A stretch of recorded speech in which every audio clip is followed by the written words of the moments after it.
Hello, everybody. What's going on? Ramadan Mubarak. This your girl Tiffany. I'm back again, alive in effect. And today I'm going to be dealing with the topic about the Islamic Schools of Thoughts. So, this topic I'm going to be focusing on the Sunni Islam and the Islamic jurisprudence, also known as the Madhab, which are the four schools that's within the Sunni Islamic doctrine. And also I'm gonna go through each of them. So this video will probably be about an hour and 45 minutes long. If not, probably about an hour and 30 minutes. That's what I'm looking to spend on this video because there's a lot of information I have to cover. And of course, I have a lot of books, a lot of sources that I am going to use.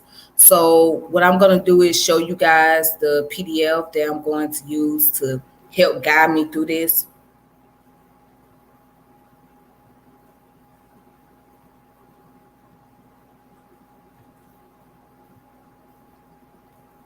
All right. So the first one I will use is No God But God, The Origins and Evolution and Future of Islam, which is written by Rizla Aslin. Okay. So I'm going to use that source.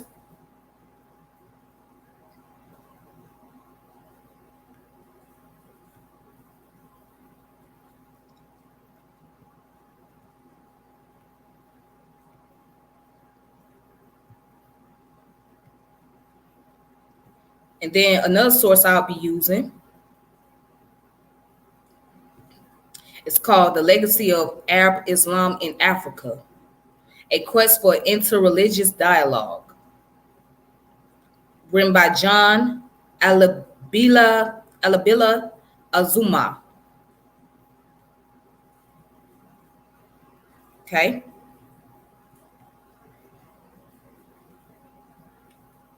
Then I have another one, two more, actually.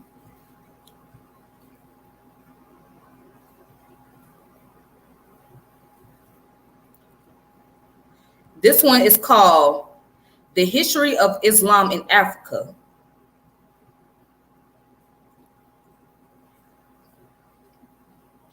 And it was edited by Naima Lazanian and Randall L. Powell. Okay, so I'm going to use this one as well to help guide me. Then last but not least, I have another book, which is called The Four Imams. All right. So the Four Imams is about the four schools of thoughts within the Sunni Islam. And I'll also be looking at some of the information from there. Okay. Which was written by Muhammad Abu Sara. Muhammad Abu Sara. It's called The Four Imams, The Lives and Teaching of Their Founders. Okay. All right. So let's go ahead and get started. Let's look at what is Sunni Islam. So I'm going to show some information.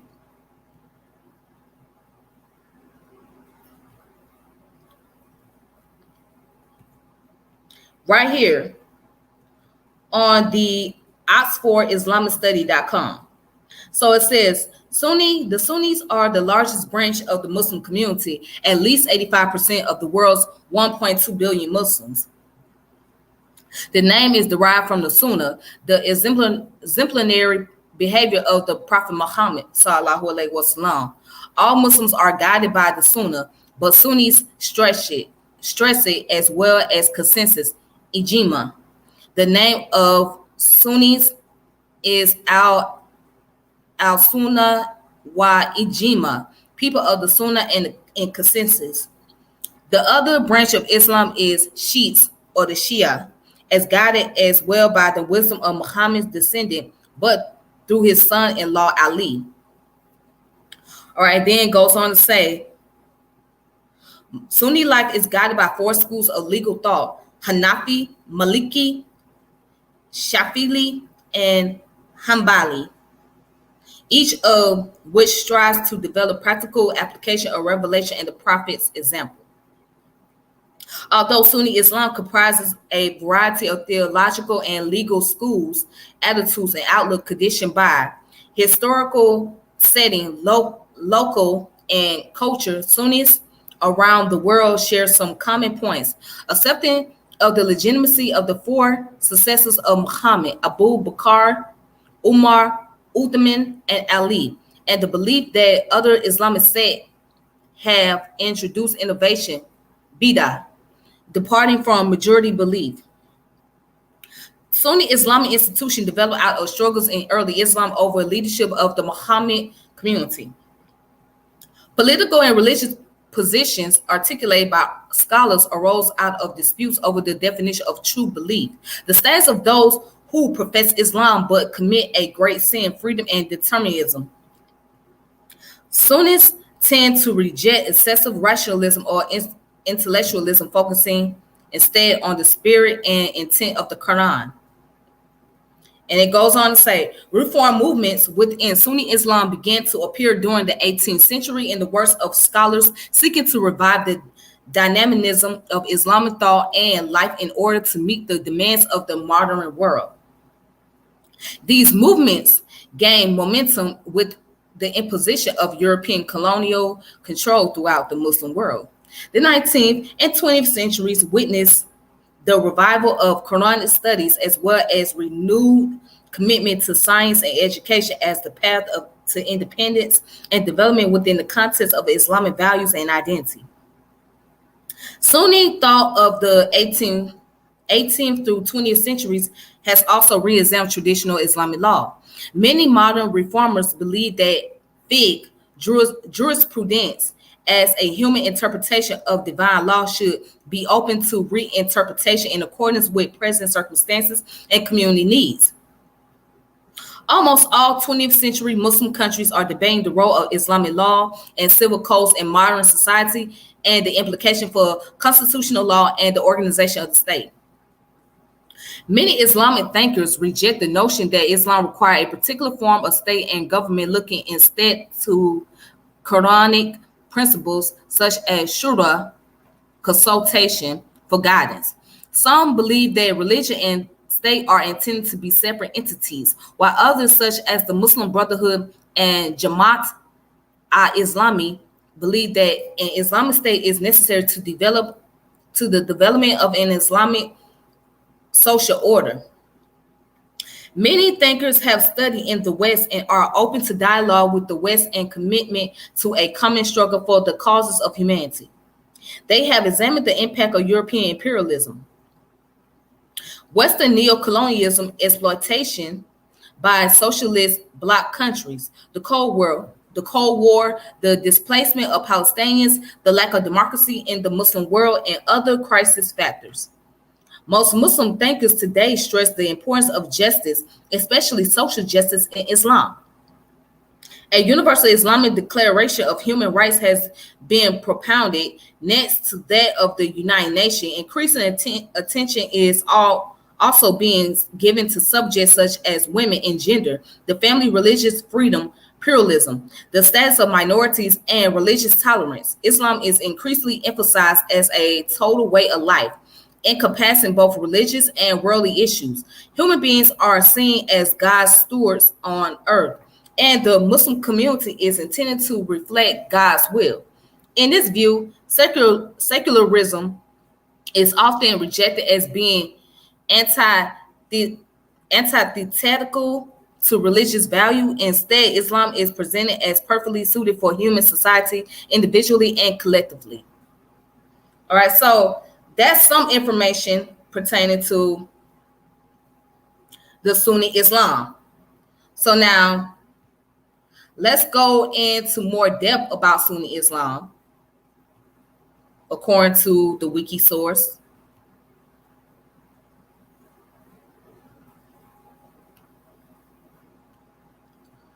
All right. Somebody put, you have to know that there is no to Islam. Islam is one. Yes, but there are also multiple branches of Islam too. You know what I'm saying? So everybody does not practice Islam the same way. They don't follow the same value under the Islamic culture. So some people there's difference of opinion, there's different point of views, there's different perception, interpretation, etc. I get what you're saying, but also know that there's gonna always be some form of disagreement and some form of difference of opinion in every school of thoughts, every religion. It don't matter which one you practice. It don't even have to be Islam. It just be any of them. It's always difference of opinion, point of views, which is why there's different movements and different sects that are in operation because of different opinions and perception. All right, so let's go ahead and look more into about the Sunni Islamic culture in more detail. So according to the Wiki1, all right, so Sunni Islam, of course, is the largest branch, followed by 85 to 90% of the world's Muslim.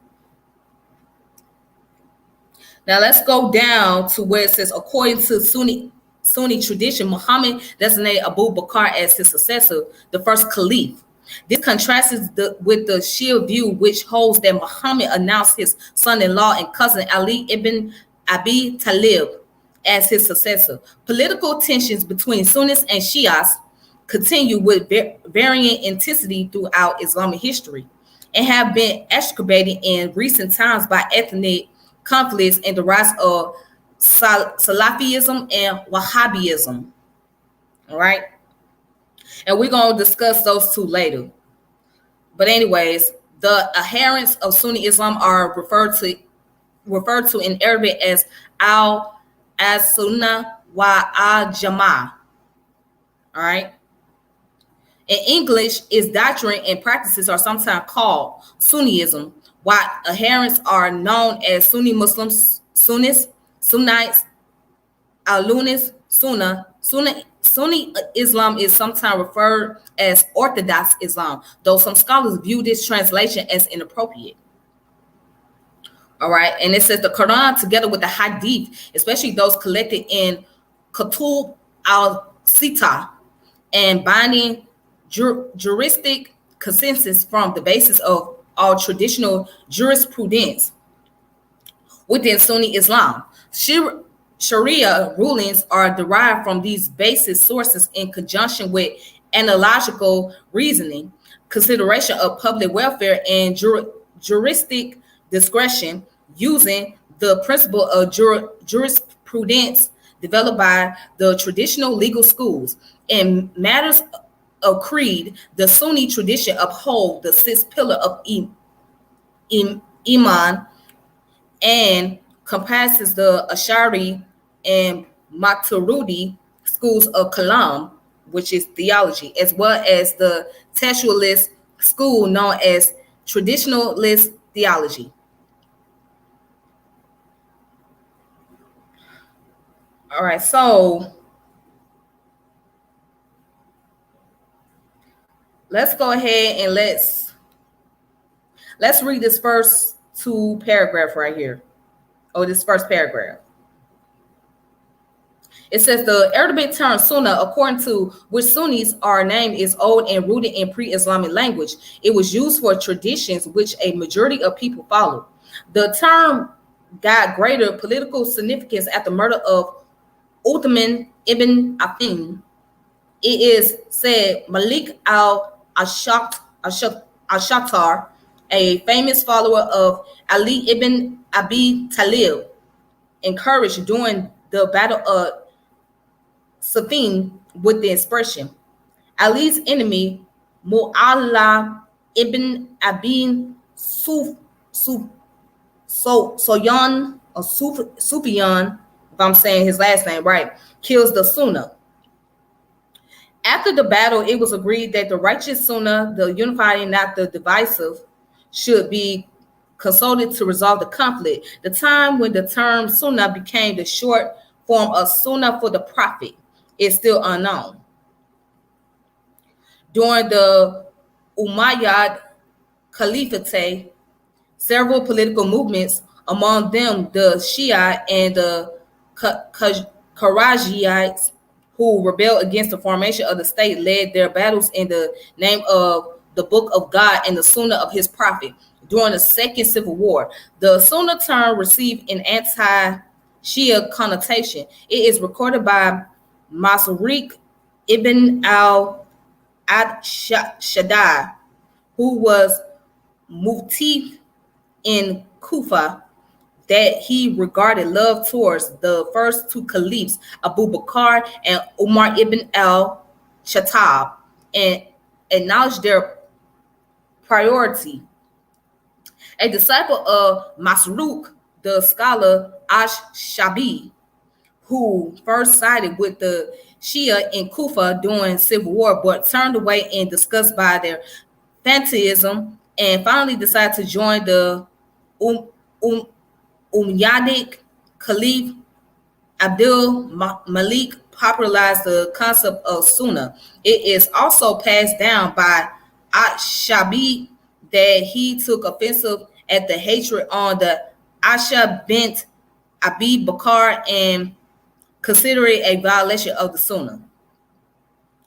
All right, so now let's talk real quick about the Sunni Muslim and the Shia Muslim, just real quick. So the Sunni Muslim and Shia Muslim, at one point in time, they were all one. Okay, it was just one Orthodox Islam. Okay, under the Prophet Muhammad sallallahu alaihi wasallam. And when Prophet Muhammad sallallahu alaihi wasallam had passed away, there was conflict between the Sunni and Shia. So the Shia wanted to look. They felt that Ali. Well, not Ali, but who was it? I think it was Bilal. They felt that Bilal was the successor of Prophet Muhammad sallallahu alaihi wasallam. They felt like he was supposed to be the last prophet, or there's a prophet coming. Then where the Sunnis say no, Ali is a successor of the Prophet Muhammad. He is the Caliph. So Prophet Muhammad is the last prophet, and there's no prophet after him. That's what the Sunni believe. But the Shia say no, there is another prophet after Muhammad. So the conflict came into place to where now you have a different set of Islam, which you got the Sunni, you got the Shias, and of course you got the various other sect, under these different schools. All right. But so yeah, again, as I was saying before, there is always some form of conflict within these different schools, with all the schools of thoughts. So if somebody's going to come along with the different of opinions, and that's what I'm going to show you when I go into the concept about the four imams under the Sunni Islam. They all had different of opinions, and because there are different philosophies, the Sunni Islam is not always practiced the same way. I mean, there is similar customs, but there is some differences, especially when you go into different countries and how they go about practicing, especially when it comes down to tradition and public point of views and being in contemporary society and things of that nature. Hello, Mr. Larry. Bible imperialism, Bible supremacy is obsolete. That's very interesting that you make that statement. You know what? Real quick before I continue on, speaking of the Bible, the story about Muhammad sallallahu alaihi wasallam, it came from a story from the Gospel of Barnabas. So if you guys ever look up the Gospel of Barnabas, which was the name of Joseph, right? So Barnabas was telling the story about after Jesus passed away, or Jesus rose, that there was going to be a prophet, and his name was going to be Muhammad. So at this time, you're dealing with the Christians. It was said to be that they were Arab Christians. So it's a lot to really go into when it comes to the study of Islam. Islam is a lot deeper than what we think. You know what I'm saying? And I grew up into the Sunni Islamic culture, because my mother, she was a Sunni Muslim. And I didn't know anything about these four different imams and things like that. We just knew Sunni Islam was just Sunni Islam. You know what I'm saying? The Hadith was the Hadith and the Quran was the Quran. It was never really being brought up to me about these four different imams and what they believed in and their philosophical point of views regarding to the Sunnah and all of that. So I had studied this myself last year, and I said, oh, well, how impressive, how interesting. I had never known. You know what I'm saying? So somebody who been in the deen, and I started off when I was like 11 years old, and I left when I was about 15. But when I started off in the deen, I just started off with the Orthodox Muslim, with the Orthodox Islam, which was Sunni. So that's all I knew. And of course, I learned about others later on, but this the only thing I knew. And I said, well, you know what? I said, I need to go ahead and study more into this. And to my surprise, it's tons of information about Islam, information I never knew of. But we're going to discuss into that today. So let me go ahead and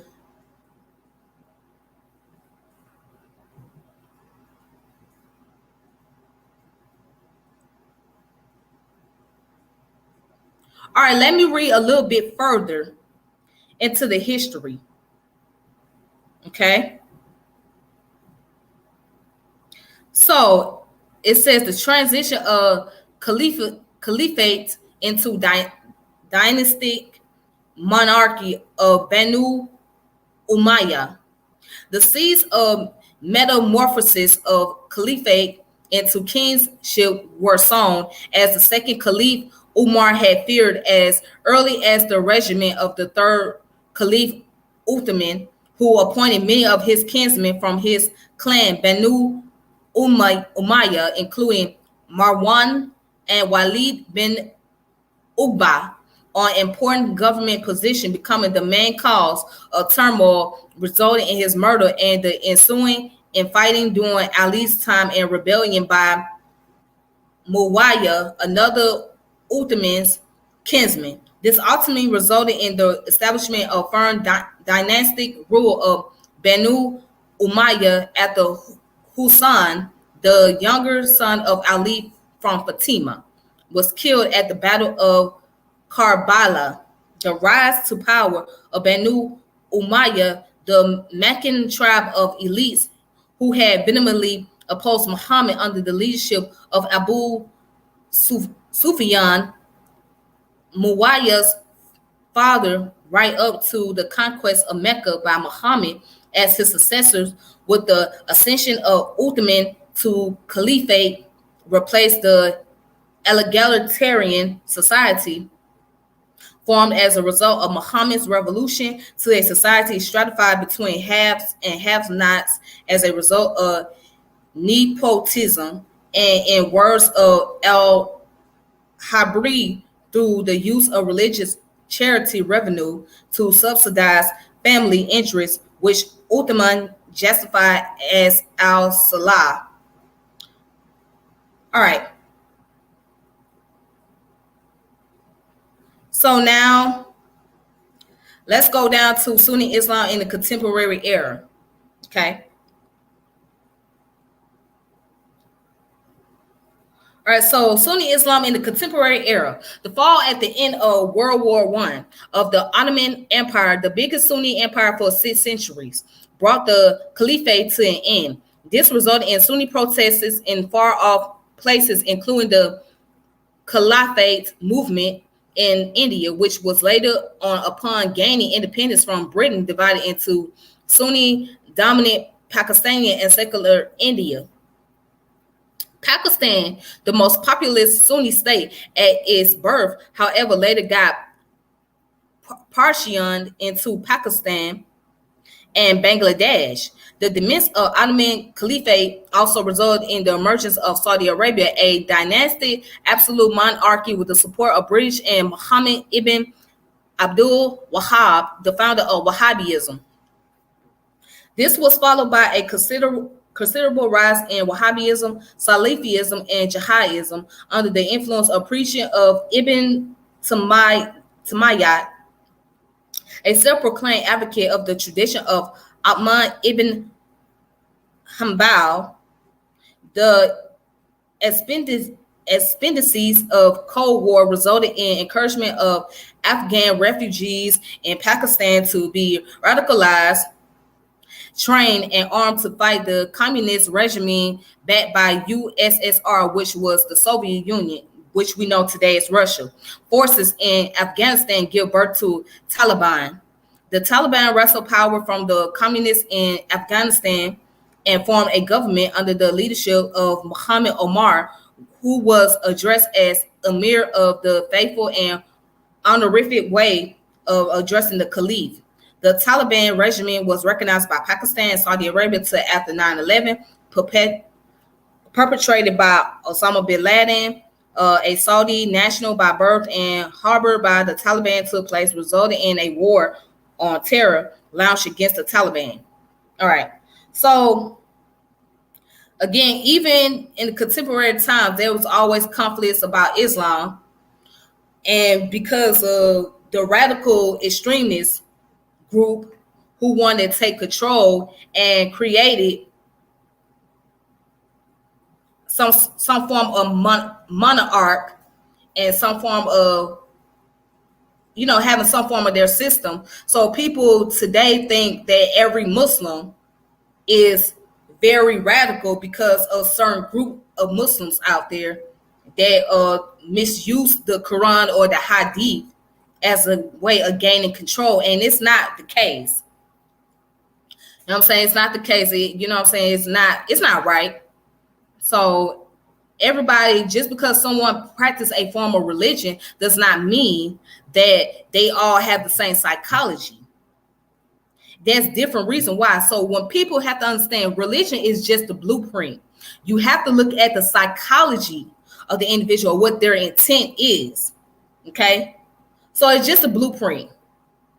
So just because one person claims to be Muslim doesn't mean that they doing exactly what they're told or exactly how the Quran is, they not following what the Quran is saying or following what the Hadith is saying. They're like misinterpreting things or using things just to bring about their own justification and bring some form of control over other people.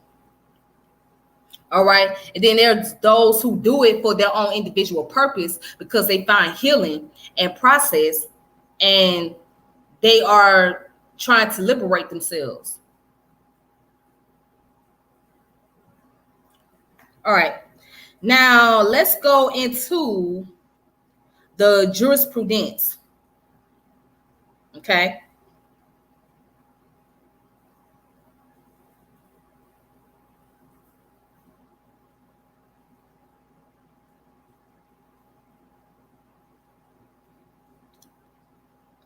All right, here it is. So now, jurisprudence, schools of law. Now, the schools of law, there are many intellectual traditions within the field of Islamic law, often referred to as legal schools. These varied traditions reflected different viewpoints on some laws and obligations within Islamic law. While one school may see a certain act as a religious obligation, another may see the same act as optional.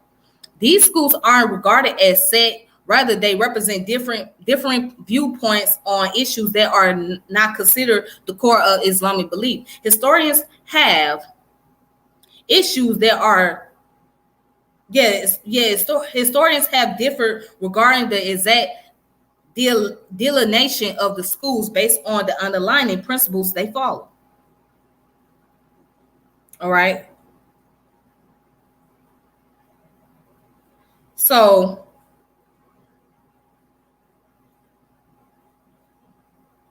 right under here, it says many traditional scholars saw Sunni Islam in two groups: al-Ara, or people of reason, due to their emphasis on scholarly judgment and discourse, and al-Hadith, a peoples of tradition, due to their emphasis on restricting juristic thought to only what is found in the scripture. And it says, Ibn Khaldun defined the Sunni schools as three. The Hanafi school represents reason, the Zahirite school represents tradition, and a broader middle school encompassing the Shafiite, Malikite, and Hanabalite schools.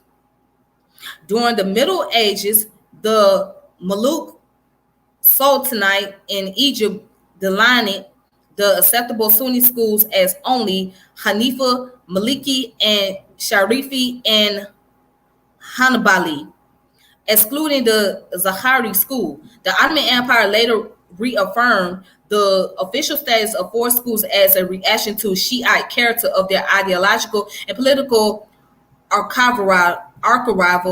The Persian Safavids, though former Prime Minister of Sudan al-Sadiq al-Mahdi, as well as Amman message issues by King Abdullah II of Jordan, recognize the Zahiri and keep the number of Sunni schools at 5. All right, so now we're going to go down to the difference in the schools. So interpreting Islamic law by deriving specific rulings, such as how to pray, is commonly known as Islamic jurisprudence.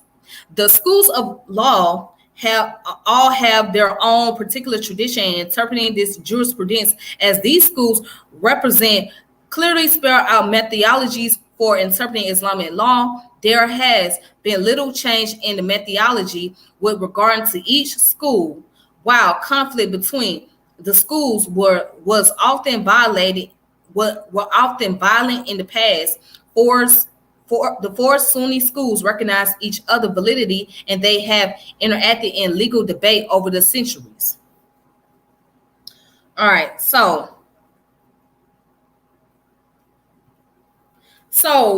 before I continue, let me tell you the first two schools of the Sunni Islam, they're more like rational. They deal with rational thoughts, and they could be considered more liberal, contemporary like. Whereas the last two schools are more like radical, but they're very strict too. Yeah, they're very radical and they're very strict. They follow strictly wherever it's based on the Quran or the Hadith. And there is no opinions, there is no point of view or perception. So I'm getting ready to do that as of right now. Take you guys to the different schools of the Sunni Islam.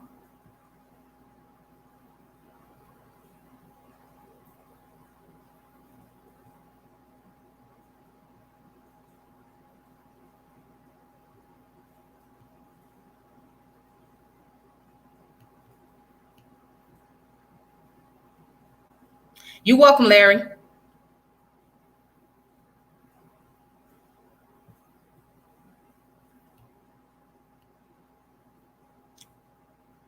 All right, so right here, the book, which is called The Four Imams, Their Lives, Work, and Their Schools of Thought.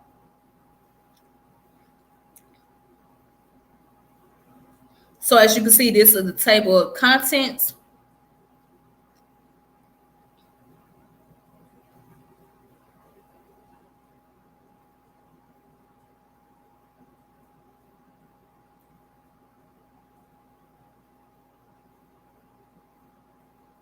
All right.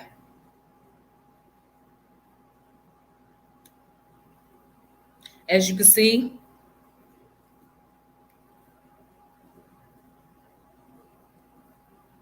so let's start off with the first one. Let's start off with the first one about Malik ibn Anas.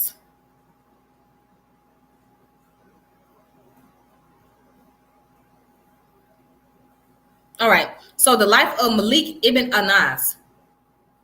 Malik's birth and lineage. So scholars disagree about the year in which Malik was born. Different accounts mention 90, 93, 94, 95, 96, 98 AH. The most widely accepted date is 93. Indeed, it is reported that Malik himself said, "I was born in 93." That's after Common Era. So, Anyways, he was born and lived his whole life in Medina, and saw the traces of the companions and followers in the grave of the prophet. May Allah bless him and grant him peace and all the great places there. He felt an enormous esteem for Medina and all it contained, which marked his life from the earliest childhood. He knew it to be the cradle of knowledge, the the fountain of light, and the spring of gnosis. He maintained this deep-rooted respect until his death, and it had a profound impact on his thought, his fiqh, and his life in general. He never rode in Medina, and he gave great importance to practice of its people and its ijtihad or ijtihad. Indeed, the principle of the practice of the people of Medina was one of the foundations of his legal method, as we will show. So it says Malik was descended from a Yemi tribe, Du Ashab. His full name was Malik ibn Anas ibn Malik ibn Abi Amir Ashabahi al-Yami. All right, and it goes on to talk about his mother, Al-Ayal bint Sharik al-Azadiyah. His father and mother were both Yemen Arabs, but there are two disputed matters in this regard which should be cleared up at this juncture. This first is that there is one transmission which states that his mother was a client and her name was Talula, and that she was a client of Abdullah ibn Mamar. That is not accepted position since she was fact a Yemen Azadite, and so this is unsubstantiated report is generally ignored. So as we all know that he comes from a Yemen tribe. Okay, and let's see what else can we find. All right, so it says he grew up in a household which was engaged in the science of tradition and hadith. His family was interested in the knowledge of the reports and tradition of the companions and their fatwas. His grandfather Malik ibn Abi Amir was one of the great men of knowledge of the Tabi'un.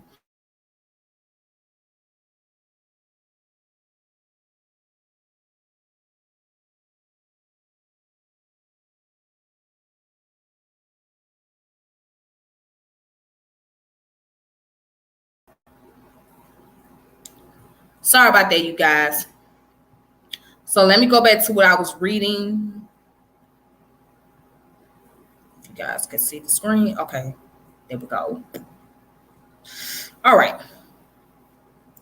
So where I left off, it was talking about Malik's ibn grandfather, which his name was Malik ibn Abi Amir, was one of the great men of knowledge of the Tabi'un. He related from many companions. It is clear, however, that Anas ibn Malik's father was not greatly concerned with hadith since it is not known that Malik related anything from him. Although Malik's grandfather and uncle were, his family was well known for their devotion to knowledge. Malik was originally known as the brother of Nadir, a brother of his who was esteemed for his knowledge. Okay.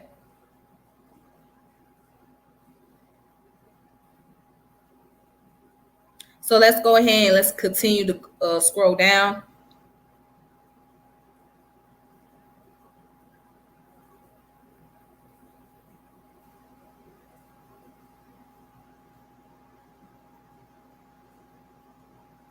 All right, so Malik's teaching. Here it is. Malik taught first in the mosque and then later in his house. And as we have already heard, the reason for that move was the illness which he did not make public. When teaching, Malik had gravity and tranquility and was far from frivolity and any behavior not fitting to knowledge. He did not think frivolity should accompany the seeker of knowledge. It is related that he advised one of his nephews, saying, "It is a duty for anyone who seeks knowledge to have gravity, tranquility, and fear. He should follow in the footsteps of those who have gone before." The people of knowledge should dispense with joking, particularly if they have some renown in knowledge. All right. And it says he took strong accounts of himself so that he remained giving lessons and relating hadiths more than 50 years. Not a single laugh is recounted from him in all this time. Such were his gravity and fear throughout all those years. This was not due to any acrimity in himself or his nature. He forced himself to be serious out of respect for teachings and hadith.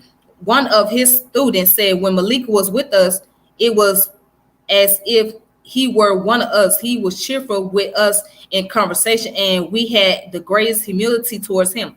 When he began the hadith, his word filled us with the awe.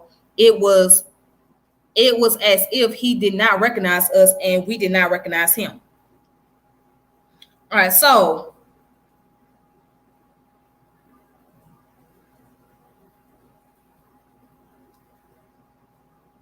that's the story about Malik ibn Anas. All right. So what we're going to do is we're going to also look at his great knowledge.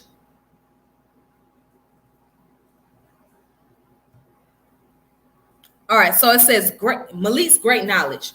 We have given a brief outline of the life of Malik ibn Anas and mentioned some of the difficulties he encountered. Now we must examine Malik's knowledge and sources in more detail, and from there we will see how great his knowledge was. Malik reached the pinnacle of knowledge and fiqh to the extent that he was known as the unique faqih of the Hajjaj, which region was, after all, the source of all knowledge of Islam.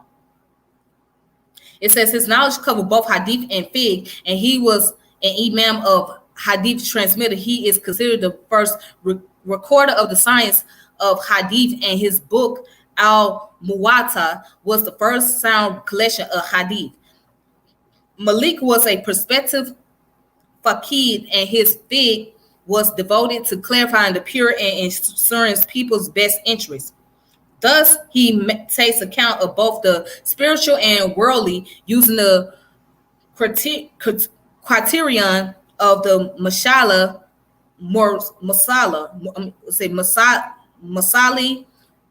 Mursala, which he considered to be one of the basic principle of fiqh. So Masala Marsula is consideration of public interest. Okay.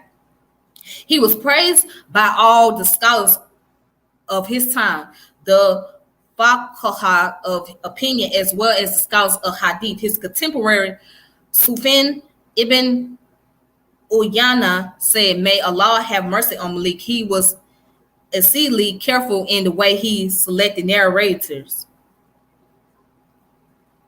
He also said, "We used to follow in Malik's footsteps. When Malik used a shaki as a source, we will also do so. He only conveyed sound hadiths and only relayed from reliable men." I think that Medina will disintegrate after Malik's goals.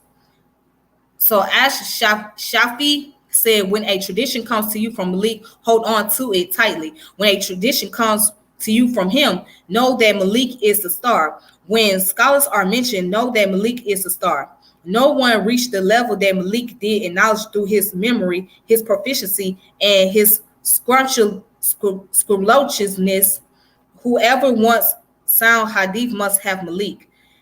Ahmad ibn Abbas said, Malik is the master of the masters of knowledge, and he is their imam in hadith and fiqh. All right. So basically,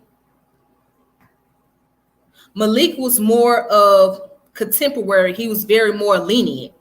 So he wanted to be able to get the public's opinion, or, get into the public's interest about how they want to go about practicing Islam, etc., and how they want to enforce the hadith.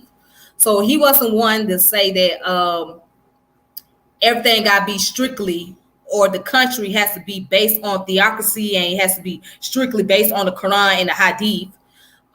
There can be some customs practice as well. So that's why, like, if today, and I can show you guys proof, in West Africa, they follow, like, the Sunni Muslims over there, they follow the Maliki's school of thought.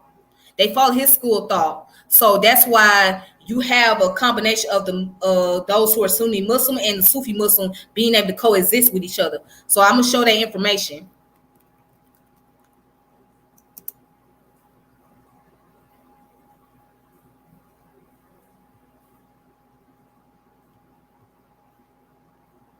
All right. So let's go right here.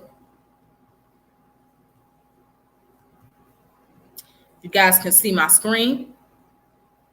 Cool. All right. So right here, as you can see, they have the box over here to the left where everything's shaded. So it shows you like which Islamic school of thoughts is being practiced, the Sunni and various schools of the Sunni. Okay. And then you got the Shia, the various schools of the Shia, and then you got the other. All right. So the vast majority in the sub-Saharan Africa, they practice the Maliki Sunni, okay, which is the light blue color that's highlighted, okay. And then some parts they practice Hanifi, okay. And then, like, on the eastern part of Africa, on the peninsula, where the Horn of Africa is at, they practice the Shafi. All right. So let's look more into it. Let's get a better understanding. So right here it says, and I got it highlighted, the Maliki Madhab is one of the largest groups of Sunni Muslims, comparable to Shafi Madhab in adherence, but smaller than the Hanafi Madhab. Sharia based on Maliki doctrine is predominantly found in North Africa, excluding northern and eastern Egypt, West Africa, Chad, Sudan, Kuwait, and Bahrain, the Emirate of Dubai, and in northeastern parts of Saudi Arabia.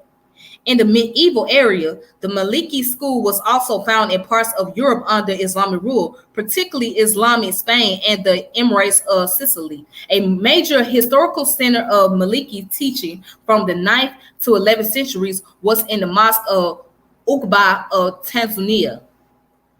Okay. So now let's go to here.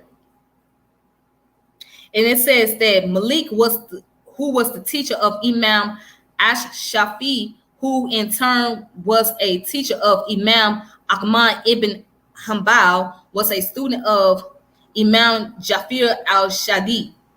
Okay. As with Imam Abu Hanifa. Thus, all four great Imams of Sunni fiqh are connected to Jafar, whether directly or indirectly. All right. So what you would notice is all these different four Imams, they were all students and they were teachers of each other. So some came from this, some were taught from this individual, from that person, then that person was a student of that person, and so on. So it's a connection, but it's just different points of views and different perception of how they view things. Okay. Let's continue. All right, so now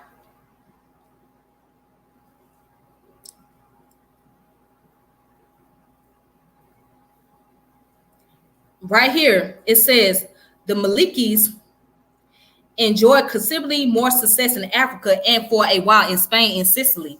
Under the Umayyads and their remnants, the Maliki school was promoted as the official state code of law. Maliki judges had free reign over religious practice in return. The Malikis were expected to support and legitimize the government rights to power. This dominance in Spanish adalists from the Umayyads up to the Almoravid continue with Islamic law. In the region dominated by the opinions of Malik and his students, the Sunnah and Hadith, or the prophetic tradition in Islam, play lesser roles, as Maliki jurists view both with suspicion, and few were well versed in either. The Almoravid eventually gave way to the predominantly Zahari Almohads, at which point Malikis were tolerated at times but lost official favor. With the Reconquistas, the Iberian Peninsula was lost to the Muslim in totality. All right. Now check this out. It says, although Al-Andalus was eventually lost, the Maliki has been able to retain its dominance throughout North and West Africa to this day. Additionally, the school has traditionally been the preferred school in the small Arab states of Persian Gulf. While the majority of the United Arab Emirates and Saudi Arabia follows Hanbali laws, the country's eastern provinces have been known as a Maliki stronghold for centuries. Initially hostile to mystical practices, Malikis eventually learned to coexist with Sufi customs as the latter became widespread throughout North and West Africa. Many Muslims now adhere to both Maliki law and a Sufi order.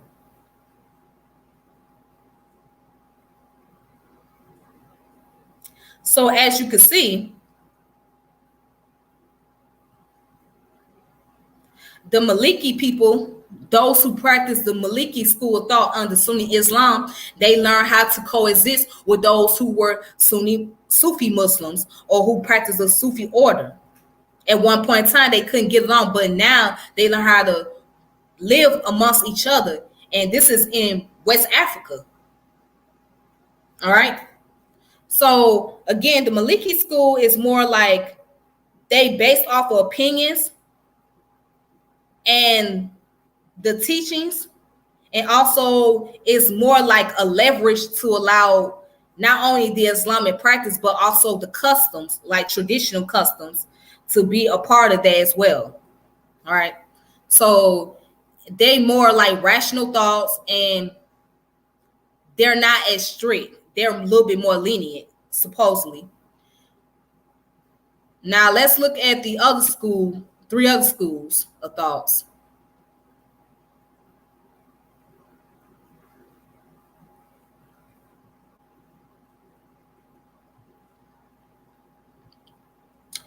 All right. So let's look at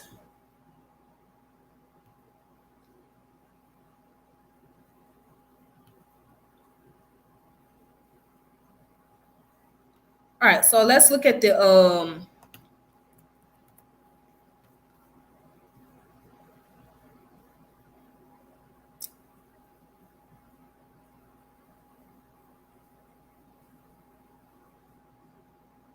let's look up Abu Hanifa. All right, so let's look at his life.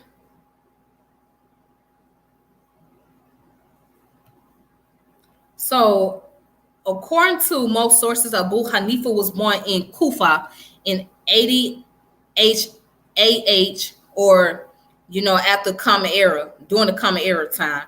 Although there is almost total agreement on this, there is one source which posits 61 AH, but this does not tally with the facts of his life, since it is agreed that he did not die until 150 AH. Most say that he died after Al-Mansur instituted the Inquisition. If he had been born in 61 AH, he could have been 90 at that time. Okay. So it says that his father was Persian, and his grandfather was one of the people of Kabyle, who was captured in Arab conquest of the region. All right.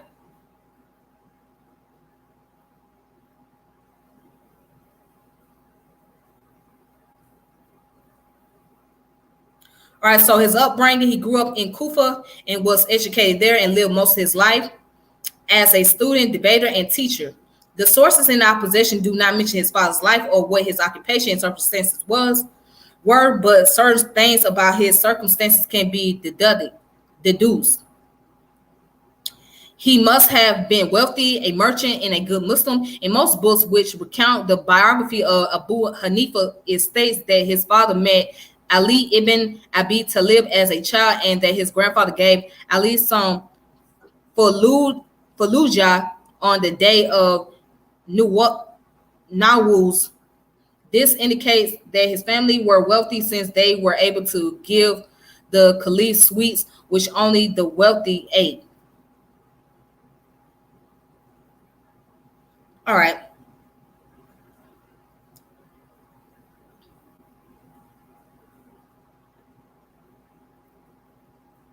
Okay, so it says Abu Hanifa observed these diverse currents, or it says knowledge of the deen was transmitted freely there. It was environment of clashing set and conflicting opinions.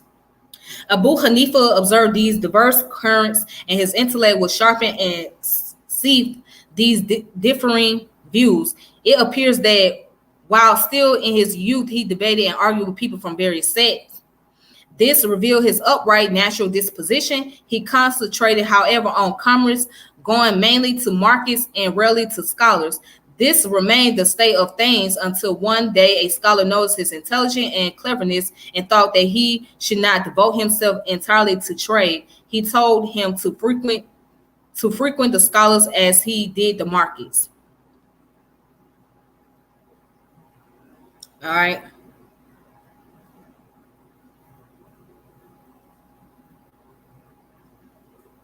So let's go down.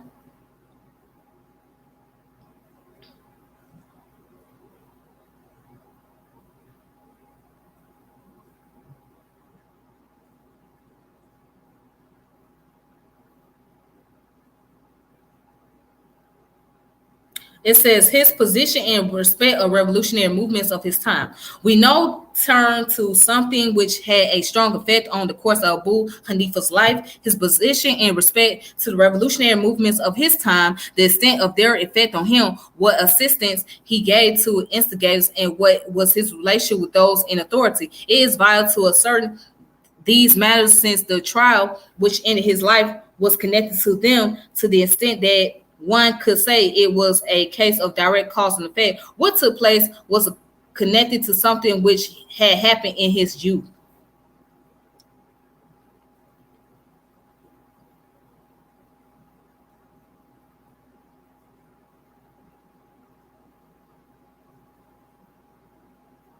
Hmm.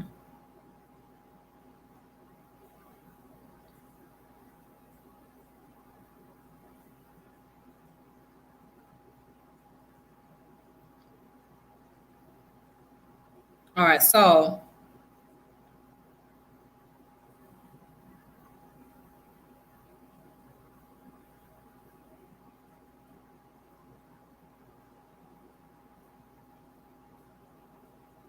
right, so chapter 2, the knowledge of Abu Hanifa and his sources. In the history of Islamic faith, there is no man both so highly praised and so severely criticized as Abu Hanifa.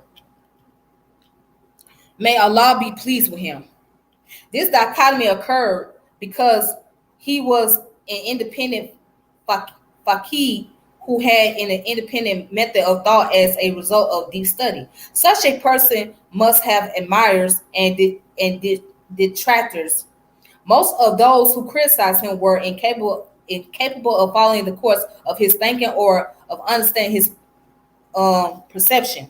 Many were narrow-minded and considered any method which involved more than the simple statements of Salaf alone as being rejected innovation.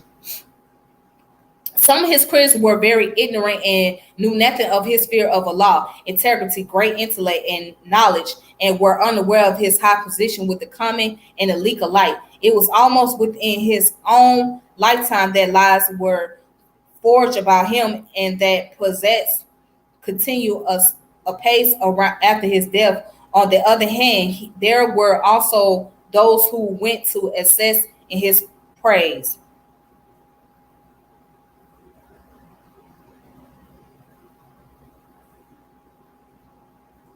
All right. So it goes on to talk about his qualities. It says Abu Hanifa had natural qualities which set him in the highest ranks of scholars and was characterized by the qualities of the true, firm, reliable scholar. He had self-control and contained his feelings. He did not indulge in unnecessary or ugly words from far from the truth. He once argued about a question on which Hassan al-Bashiri had a given fatwa. He stated, Hassan erred. A man said to him, you said that Hassan erred, son of a whore. He did not redden or blanch. He said, by Allah, Hassan erred, and Abdullah ibn Mashad was correct. He used to say, oh Allah, if someone is annoyed by us, our heart is open to him. This calmness and tolerance did not issue from a person with no feelings or stem from lack of emotion. He was a man with a sensitive heart and soul. It is related that one of those with whom he debated shouted at him, innovator, heretic. He rejoined, may Allah forgive you. Allah knows that I am not that. I have not turned from him since I knew him, and I only hope for his pardon and only fear his punishment. He wept when he mentioned the punishment. The man told him, pardon me regarding what I said. He said, if any of the people of ignorance say something about me, I pardon them. As for the people of knowledge who say something about me, they are sinful. The slanders of scholars will cause something to remain after them. All right. So these two were independent thinkers. Both Maliki and Hanafi, they were very independent thinkers. They weren't going to allow people to intimidate them and make them feel guilty about their thoughts. So Malik was very studious, whereas Hanafi was studious as well, but he was a serious deep thinker and he thought independently.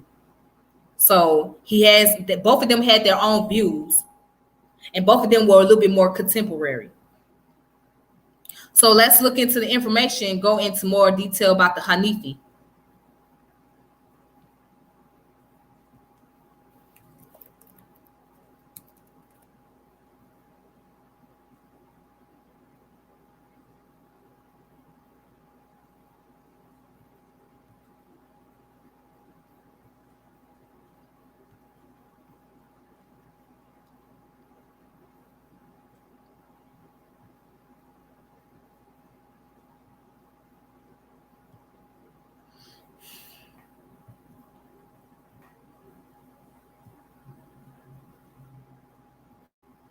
All right, so the Hanifi. All right. So Hanifi is one of the four traditional major Sunni school of Islamic jurisprudence.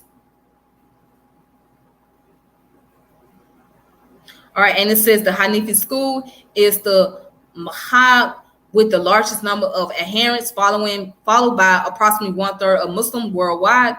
It is prevalent in Turkey, the Balkans, the Levant, Central Asia, Indian subcontinent, Egypt, and Afghanistan, in addition to parts of Russia, China, and Iran. The other primary Sunni legal schools are the Maliki, Shafi, and Hanbali school. Right?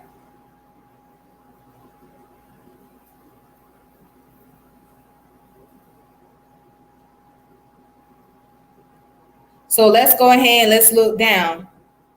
It says, in the early history of Islam, Hanafi doctrine was not fully compiled. The fiqh was fully compiled and documented in the 11th century. The Turkish rulers were some of the earliest adopters of the relatively more flexible Hanafi fiqh and preferred it over the traditionalist Medina-based fiqh, which favor correlating all laws to the Quran and Hadith and disfavor Islamic law based on discretion of jurists. The Abbasid patronized the Hanafi school from the 10th century onwards. The Seljuk Turkish dynasties of the 11th and 12th century, followed by Ottomans, adopted Hanafi fiqh. The Turkic expansion spread Hanafi fiqh through Central Asia and into India's subcontinent with the establishment of the Seljuk Empire, Timurid dynasty, Khanate, Delhi Sultanate, Bengal Sultanate, and Mughal Empire throughout the reign of Emperor Aurangzeb.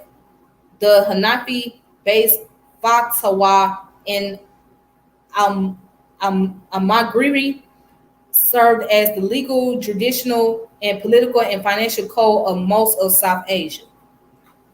All right. Okay. So as you can see, in the green, the Hanafi school of thoughts is mostly practiced in South Asia and India area and parts of Egypt. Okay.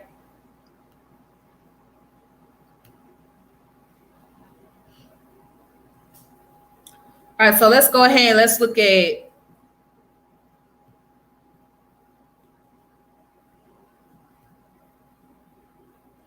the last two.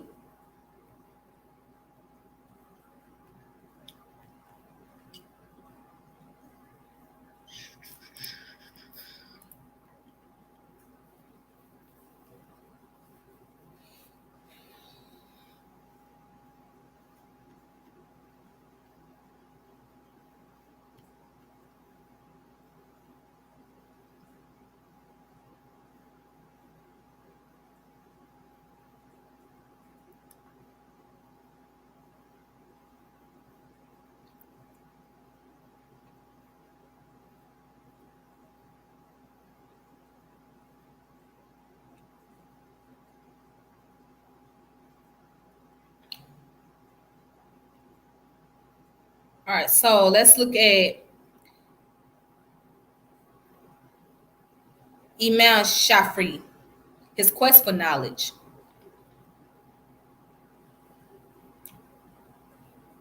All right, so transmission agrees that Muhammad ibn Idris Shafi'i was born in 150 AH, which is the year in which Imam Abu Hanifa died. Some of them add that he was born on the very night that Abu Hanifa died. Although there is no real evidence of this, most historians say regarding his lineage that his father was a Qurashi descendant from Al-Muttalib and that his full name and lineage is Muhammad ibn Idris ibn al-Abbas ibn Uthman ibn Shafi ibn Ubad ibn Abu Yazid ibn Abdul Muttalib ibn Ashim ibn Abdul Manaf. Yeah, that's a very long name. So if you want to know what Ibn means, Ibn in Arabic means son, and Bint means daughter. Okay. All right. Both he and the Prophet are descended from Ab Manif through Abdul Muttalib. All right. So go down for the quest of his knowledge. Ash Shafi sought knowledge in Makkah from Faqaha and Hadith scholars who were there, becoming so intimate that Muslim Ibn Khalid al-Sanjin gave him permission to give fatwa, saying to him, "Give fatwa, Abu Abdullah, you may now give fatwa." All right, so it says Ash-Shafi could have stopped when he reached this stage, but his zeal for knowledge did not stop at any limit, for knowledge has no limit or borders. He heard about Malik, the Imam of Medina. At the time, the name of Malik had spread throughout the lands of Islam, and people traveled to him for knowledge from far and wide. He was the most important source of knowledge in Hadith. Ash-Shafi was eager to immigrate to Medina to seek knowledge, but did not want to go to Medina without knowledge of Malik's teaching. He borrowed Malik's book Al-Muwatta from a man in Mecca and read it. According to the transmission, he memorized it. He read Al Muwatta and to increase his desire to go to the Imam of Abode of the Hijra. All right. So it says Ash Shafi went to Malik with a letter of recommendation from the governor of Mecca. It was with this immigration that the life of Ash Shafi began to be directed towards Fig in particular. When Malik, who had great insight, saw him, he said, "Oh, Muhammad, fear Allah and avoid acts of disobedience. You will be a man of great standing. Allah Almighty has cast light into your heart, so do not extinguish it through disobedience." Then he told him, "Come tomorrow and bring what you have read." As Shafi said, I went to him and began to read aloud with the book in my hand. When I wanted to stop because of my owl of Malik, he indicated that he liked my reading and inflection and said, "Go on, boy," until I had read it to him in a few days.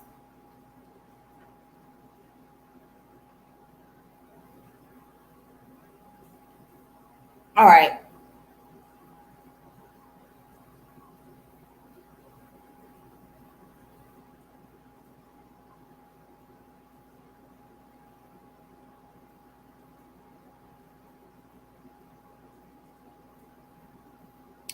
So let's go further down. What did he believe? What was his teaching, etc.? All right, so knowledge and its source.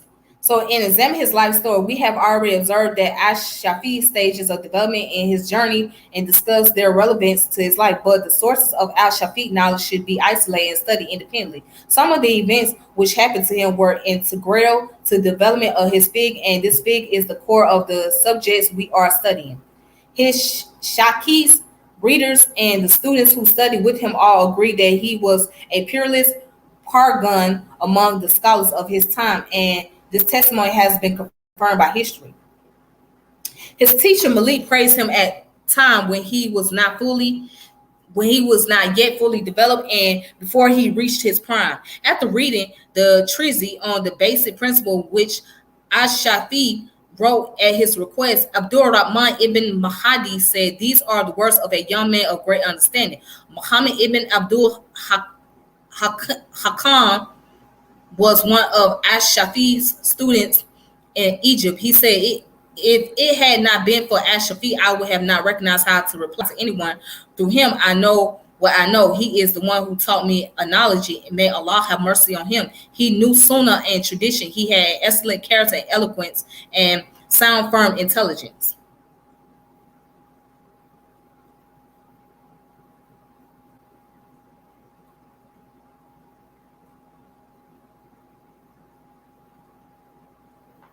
All right. So it says, Ash-Shafi used to say, "Whoever learns the Quran has immense value. Whoever cites the Hadith strengthens his proof. Whoever studies fiqh has noble stature. Whoever examines language refines his nature. Whoever considers the reckon has sound opinion. Whoever does not protect himself does not benefit from his knowledge." His circle of knowledge involved investigation into a number of sciences. Al-Rabi ibn Sulaiman said Ash-Shafi used to sit in his circle when he had prayed Sahab, and the students of the Quran would come to him. When the sun rose, they arose and left. The students of Hadith came to him to ask him to explain them and their meanings. When the sun was high, they left. When there were a circle of debates, analysis, when mid-morning came, it dispersed, and the students of Arabic, poetry, prose, and grammar came, and they continued until it was close to midday. All right.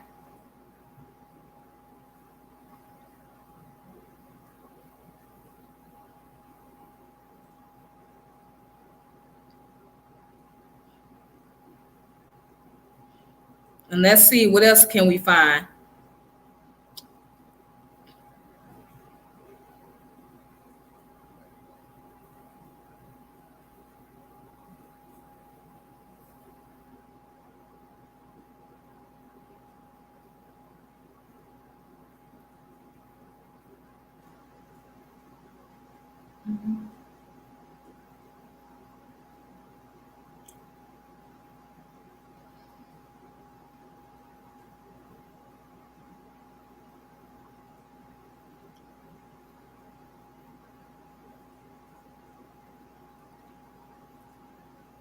All right, so Sunnah in opinion. From the death of the prophet, may Allah bless him and grant him peace. Until the time of Ash-Shafi, there existed a group of Bahag who were famous for opinion and a group famous for transmission.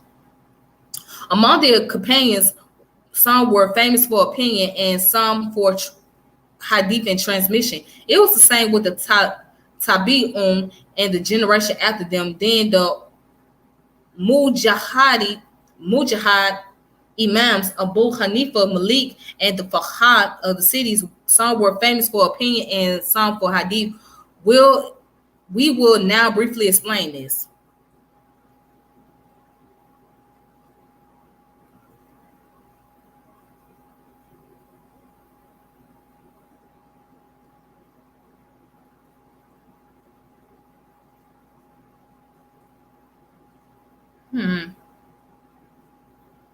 All right, so scrolling down to find out more information.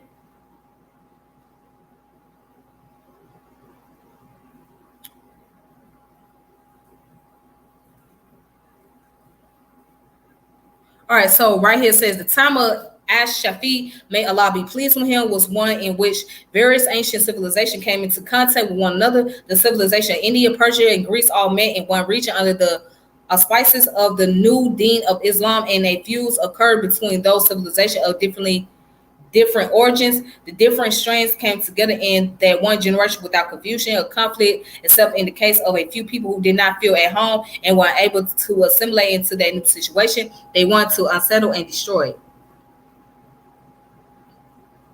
All right, it says it was a time of much fruitful intellectual endeavor. Hadith scholars applied themselves to distinguishing the sound transmission from the messenger of Allah. May Allah bless him and grant him peace. And they set our rules and criteria by which a reliable transmitter could be ascertained. In this way, they remove aberrant transmission, making it clear what could be used for evidence in the deen and what could not. Then they wrote down what they consider sound according to the criteria they had devised. All right. So let's go into more detail about Shafi, the Shafi school of thought.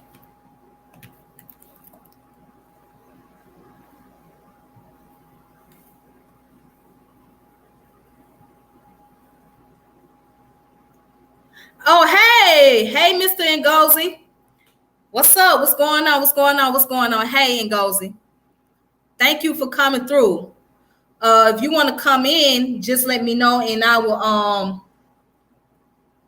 add you on here, Ngozi. So just let me know if you want to come in.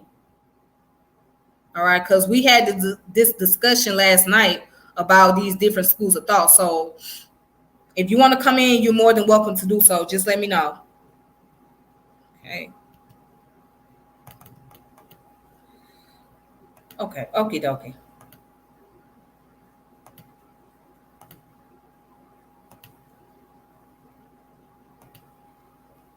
All right. So let's look at the Shafi school.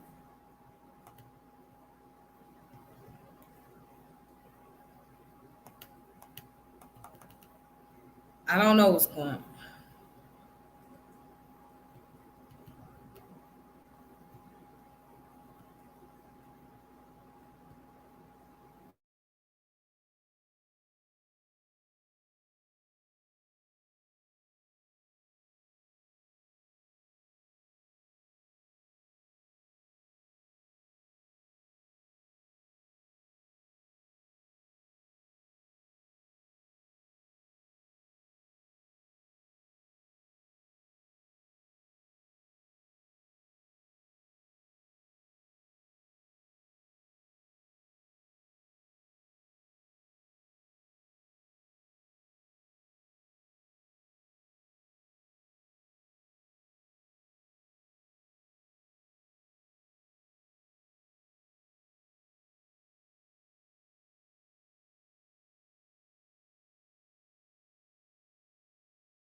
Okay. So I'm going back to what I was reading. My bad. Sorry about that. All right. So where I was reading that, like the other schools of fiqh, Shafis relies predominantly on the Quran and the Hadiths for Sharia, which is the Islamic law. Where passages of the Quran and Hadith are ambiguous, the school first seek religious law guidance from Imija, Ijima, the consensus of Islamic scholar, according to Sayafi Hasim. There is no consensus. The Shafi school relies on the Qayazi analogical reasoning next as a source. All right. So it says the Shafi school was widely followed in the early history of Islam, but the Ottoman Empire favored the Hanafi school when it became the dominant Sunni Muslim power. One of the many differences between the Shafi and Hanafi school is that the Shafi school does not consider Ishtishan judicial discretion by suitably qualified legal scholars as an accepted source of religious law because its amount of human legislation of Islamic law.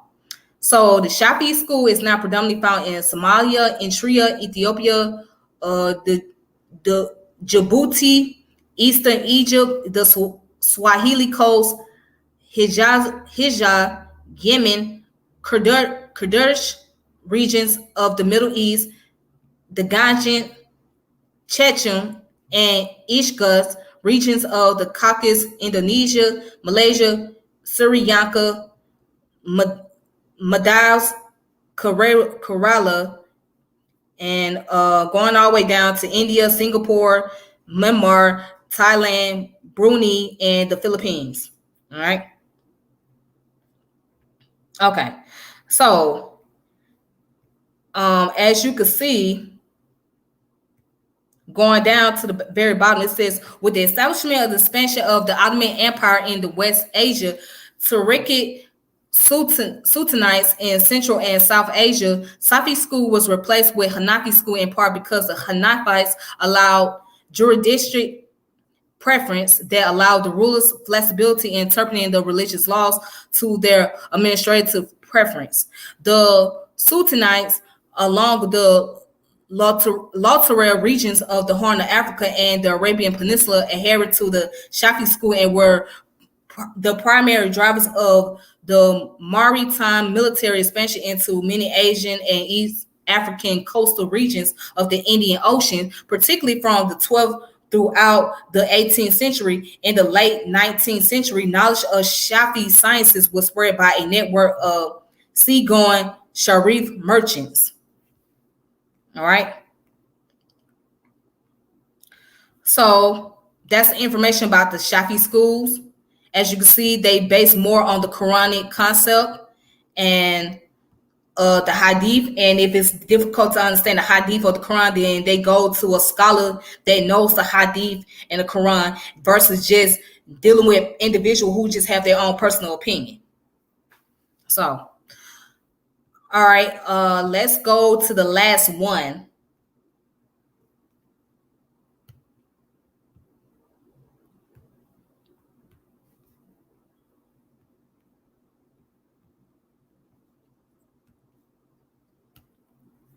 The last one is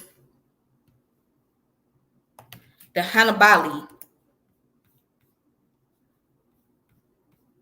Scroll down. Let me scroll down this book. Because there's a lot of information in this book. It's a lot to cover.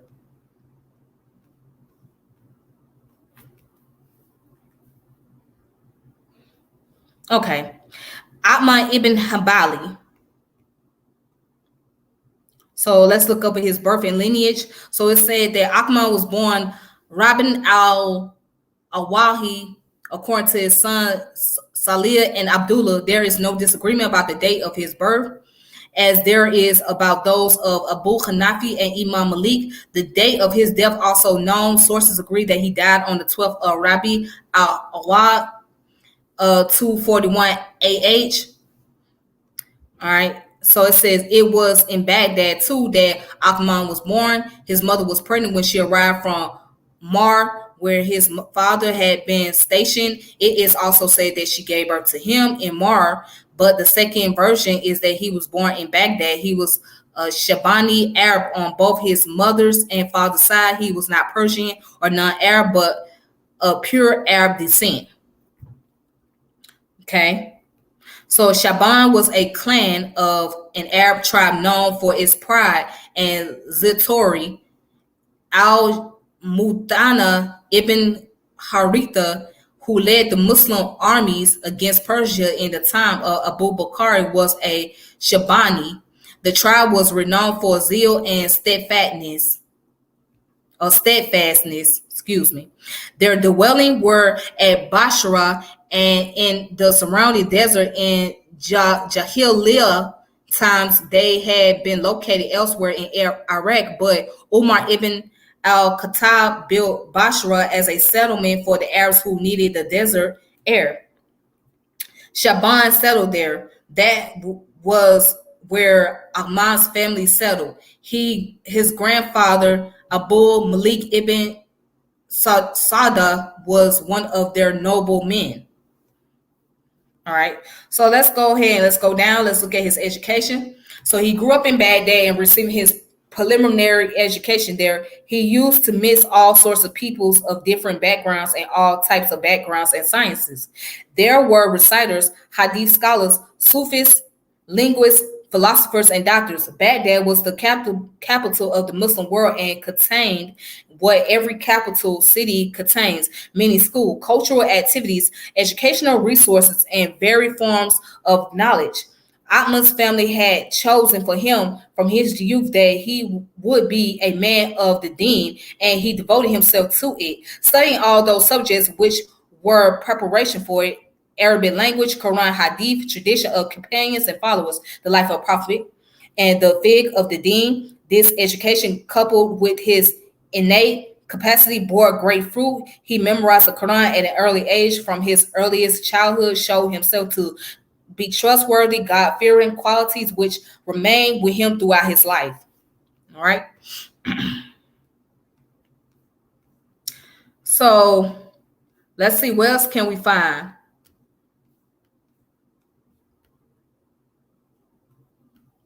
So it says, Imam Ahmad sent to teach hadiths and give fatwa.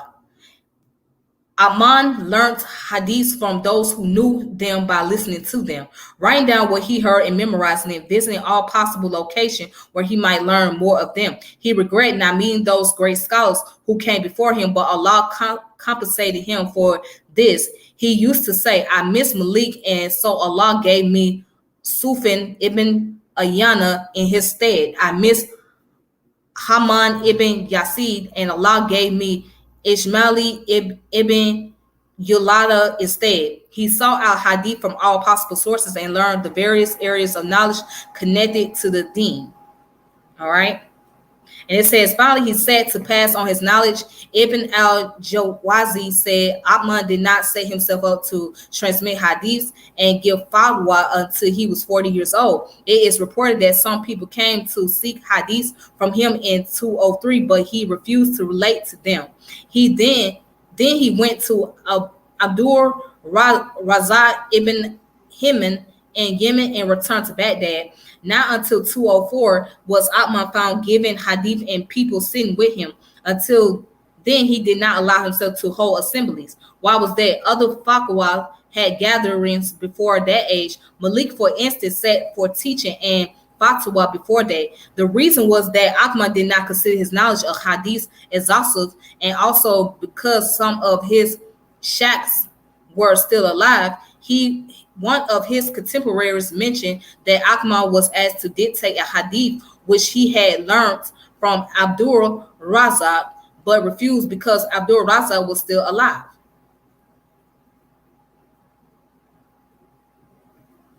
All right. Let's see, what else can we find?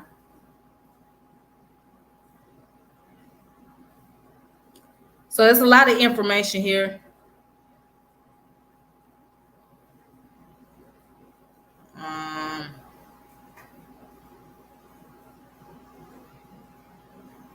Okay, so it said Atman's refusal of appointments and stipends from the caliphs.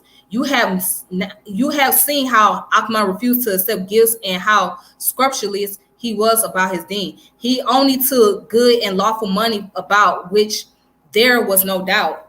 In zakat, he went to extremes in imposing it on himself, choosing the most rigorous position so that he paid zakat on the estate, which provided his livelihood following the fatwa of Umar at the conquest of Sawad of Iraq.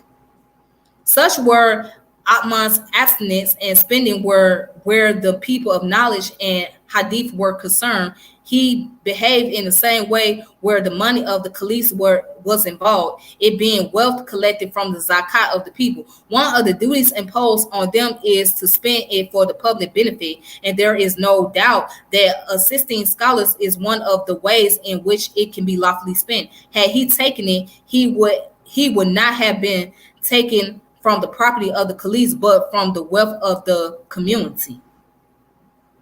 But Akhman shunned the caliphs and avoided them completely, refusing to take money or appointments from them in any manner whatsoever.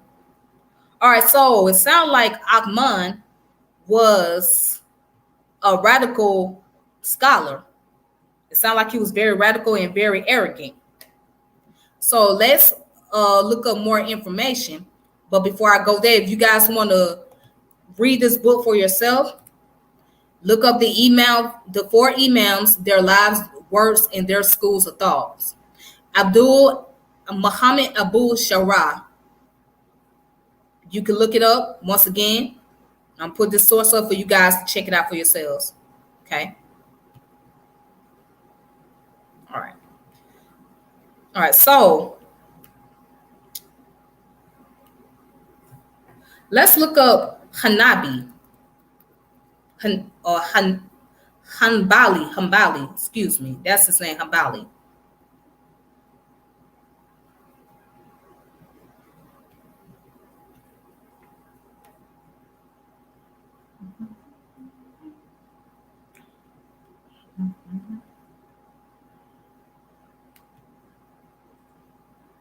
All right, so now right here, Hanbali School is one of the four major traditional schools named after the Iraqi scholar and was institutionalized by his students. The Hanbali Mahab is the smallest of four major Sunni schools. Okay. The followers of Hanbali school are also referred as Al Hadith or Athari. All right. So Hanbali school derives Shira predominantly from the Quran and the Hadith sayings and custom of Muhammad and the views of Shahaba, the Muhammad's companion. In cases where there is no clear answer in sacred texts of Islam, the Hanbali school does not accept jurist discretion or custom of a community as a sound basis to derive Islamic law. A method that Hanafi and Maliki Sunni faiths accepted, Hanbali school is the strict traditionalist school of jurisprudence in the Sunni Islam. It is found primarily in the countries of Saudi Arabia and Qatar, where it is the official fiqh. Hanbali followers are the demographic majority in the four emirates of United Arab Emirates: Sharaj, Al Qawan, Ras Al Khaimah, and Ajman. Large minorities of Hanbali followers are also found in Bahrain, Syria, Oman, Yemen, and among Iraqi and Jordanian Bedouins. All right. So the Hanbali school experienced a reformation in Wahhabi Salafi movement. Historically, the school was small during the 18th and 20th century. Muhammad ibn Abdul Wahhab and Al Saud greatly aided its propagation around the world by way of their interpretation of the school's teaching. All right.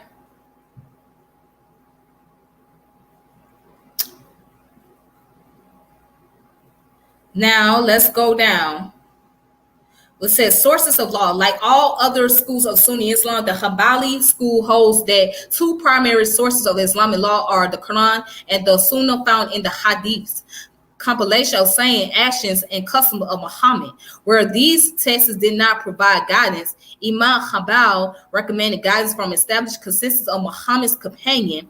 Then individual opinions of Muhammad's companion follow in order of preference by weaker hadiths, and in rare case, qiyas. The Hanbali school, unlike Hanafi and Maliki schools, rejected that a source of Islamic law can be a jurist's personal discretionary opinion or consensus of later generation Muslims on matters that serve the interests of Islam and community. Hanbalis holds that this is impossible and leads to abuse.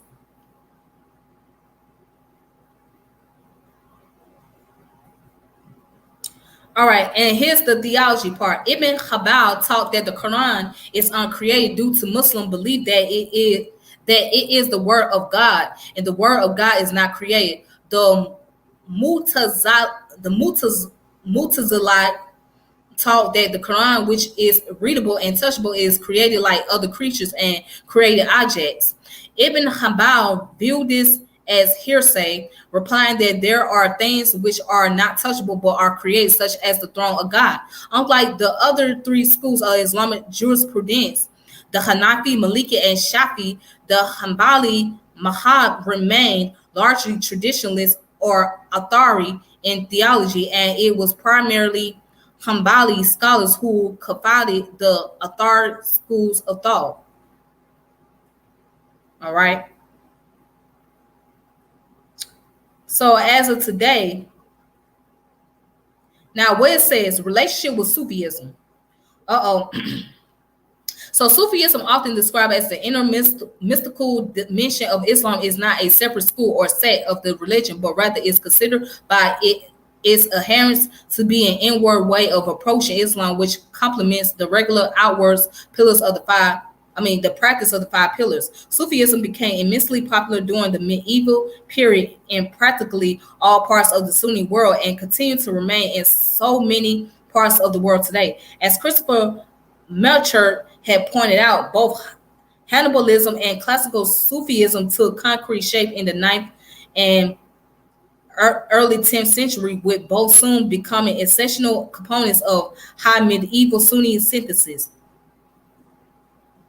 And it says, although many Hanbali scholars today identify themselves with the Salafi and Wahhabi contemporary movements, with Hanbalism shun Sufi practice such as the veneration of saints at their tombs, which they deem heretical innovation in the religion. It is important to recognize that the Hanbali schools of Sunni law has in fact had a very intimate relationship with Sufism throughout history, with such controversy only manifesting themselves after the 18th century, once the movement of Wahhabism became the primary form of Islam practice in Saudi Arabia.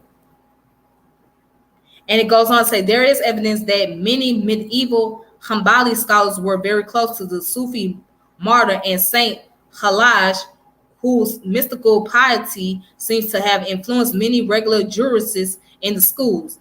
Many later Hanbalis, meanwhile, were often Sufis themselves, including figures not normally associated with Sufism, such as Ibn Taymiyyah and Ibn Qasim al-Jawziyya.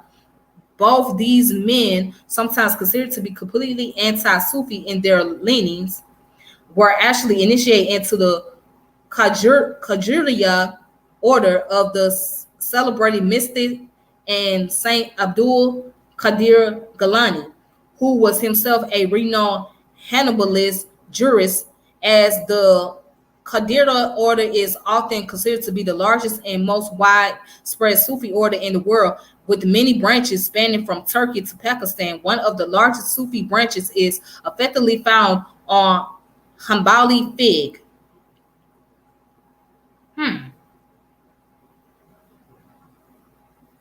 Wow. So again, that's the information about the 4 schools of Sunni Islam.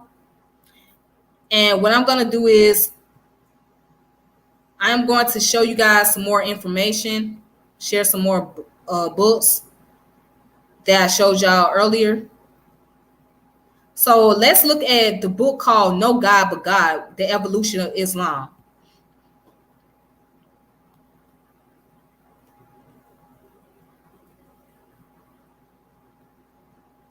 All right, as you guys can see, No God But God, The Origins, Evolution, and Future of Islam.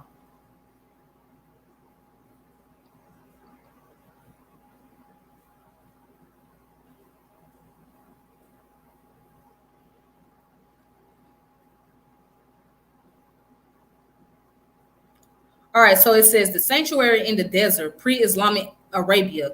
Let's look that up. All right.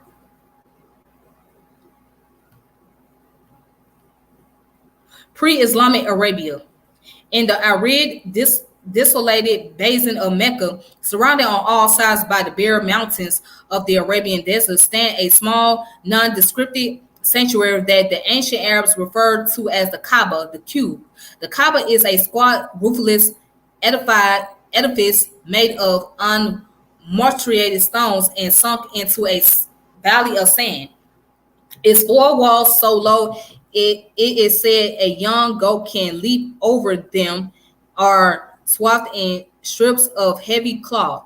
At its base, two small doors are chiseled into gray stone, allowing entry into the inner sanctum or sanctum. It is here, inside the cramped interior of the sanctuary, that the gods of pre-Islamic Arabia reside.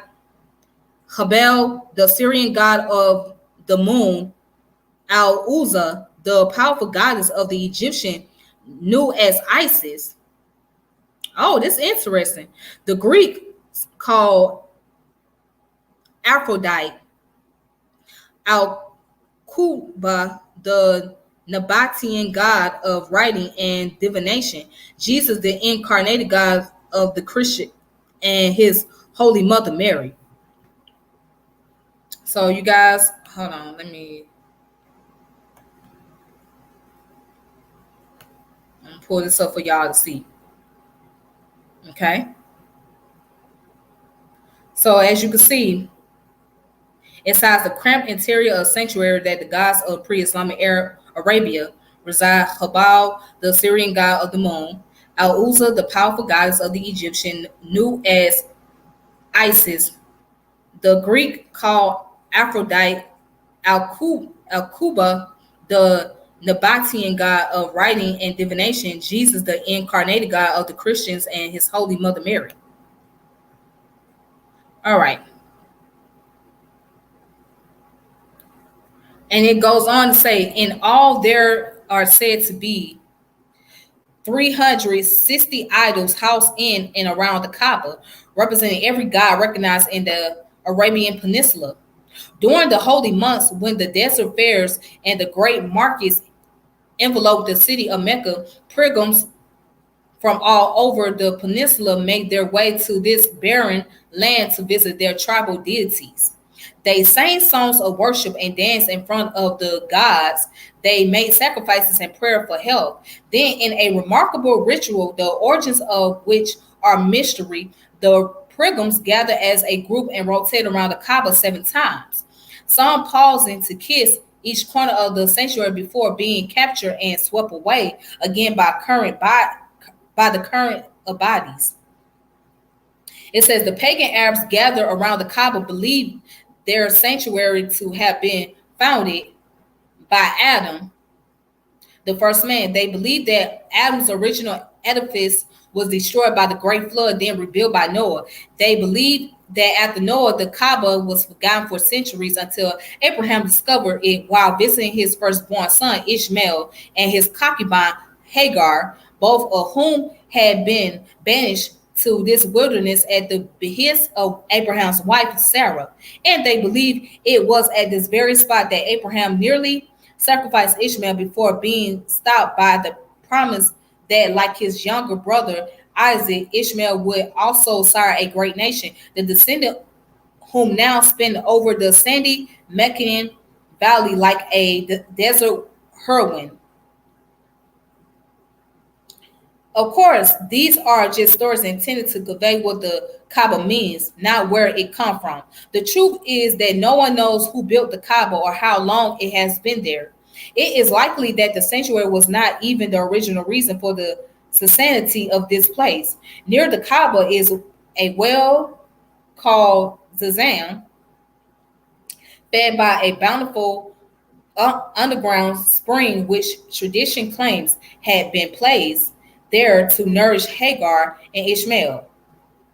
It requires no stretch of the imagination to recognize how a spring situated in the middle of the desert could become a sacred place for the wandering Bedouin tribes of Arabia. The Kaaba itself may have been erected so many years not as some sort of Arab pantheon, but as a secure place to store the consecrated objects used in the rituals that had involved around Zazam. Indeed, the earliest tradition concerning the Kaaba's claim that the inside its wall was a pit dug into the sand, which contained treasures magically guarded by a snake. Hmm. Now that's very interesting, huh? Let's see what else we can find. Let's see what else we can find. Oh, in actuality, the religious experience of the pre-Islamic Arabs was far more complex than its tradition suggests. It is true that before the rise of Islam, the Arabian Peninsula was dominated by paganism.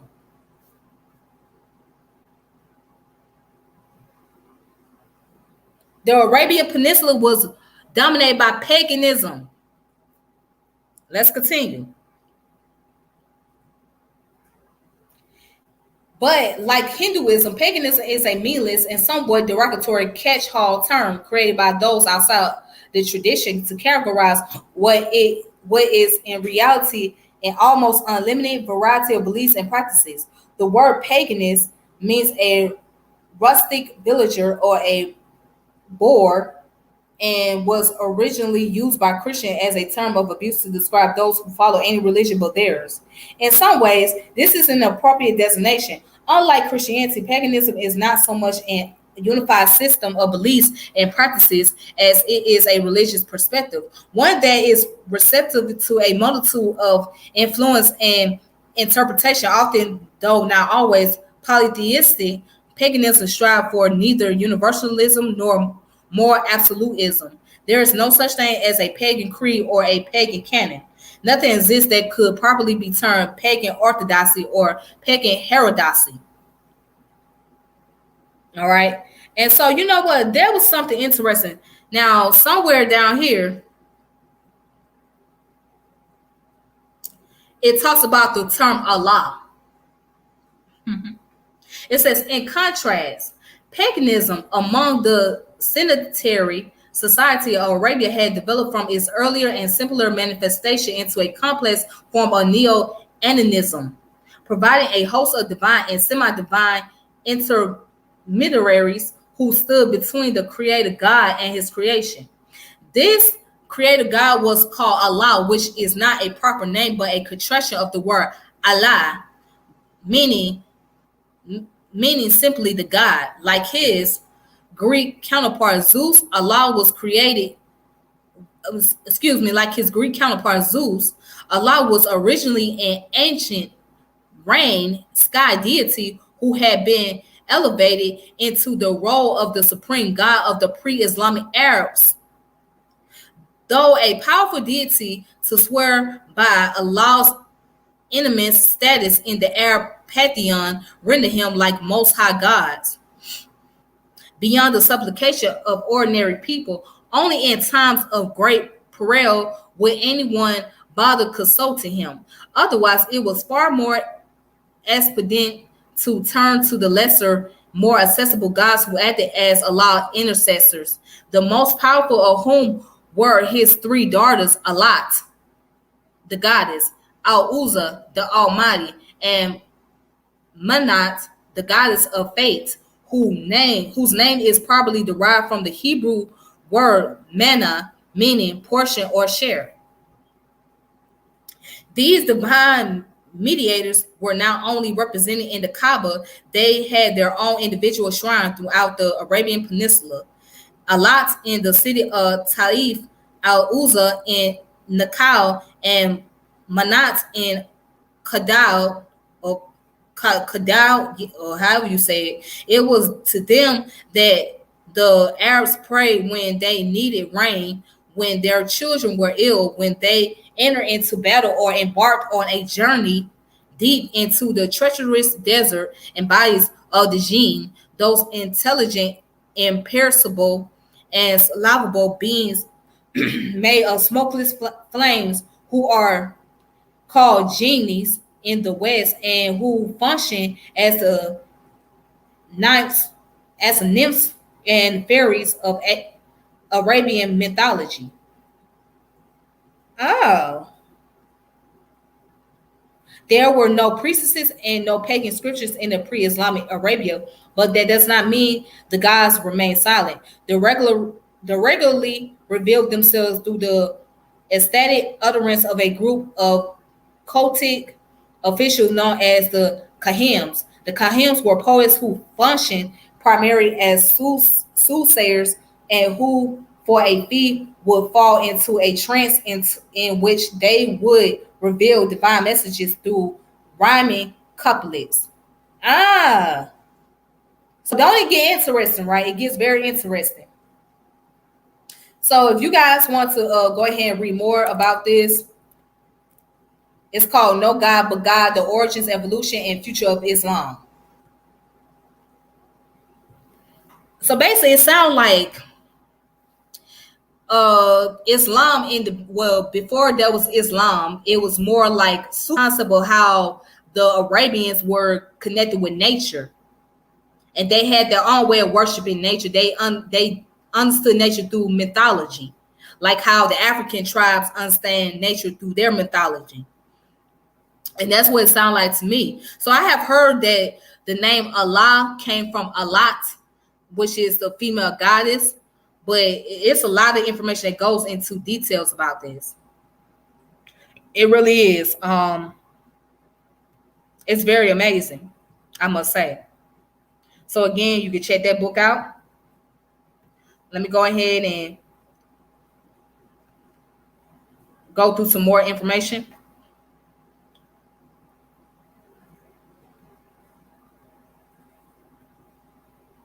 All right, so as you can see, Islam in Africa. So let's look at a real brief Islam in Africa. What they talking about in this book. So this book was written in 2000.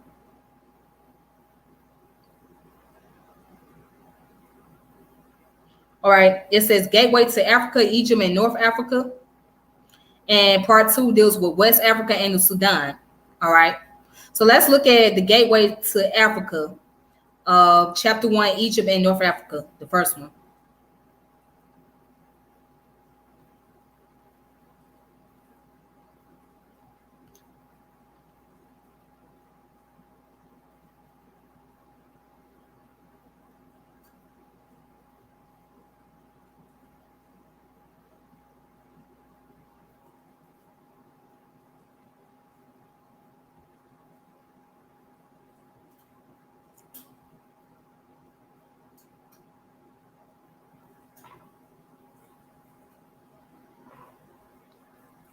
All right, so let's go ahead and zoom that up real quick. So Egypt and North Africa.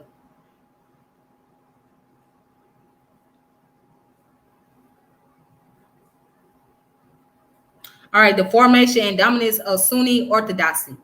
The promotion of a specific region as orthodoxy by an empire is a relatively late phenomenon in world history. The first to be so promoted was the Zoroastrianism, adopted by the Persian Sassanids as their state religion.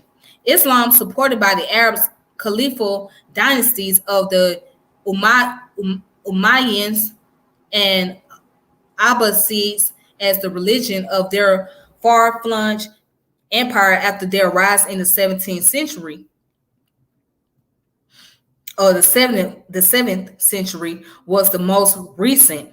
In all cases, be it Zoroastrianism, Buddhism, Confucianism, Christianity, or Islam. The endorsed religion was attributed to a founding figure who preceded the empire. These religions went through more or less extended formative phase in the empire before they crystallized into dominant orthodoxy and a variety of heterodoxy that either died out or became marginal.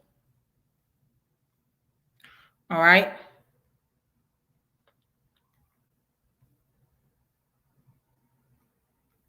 All right. So let's see what else we can find regarding to this information.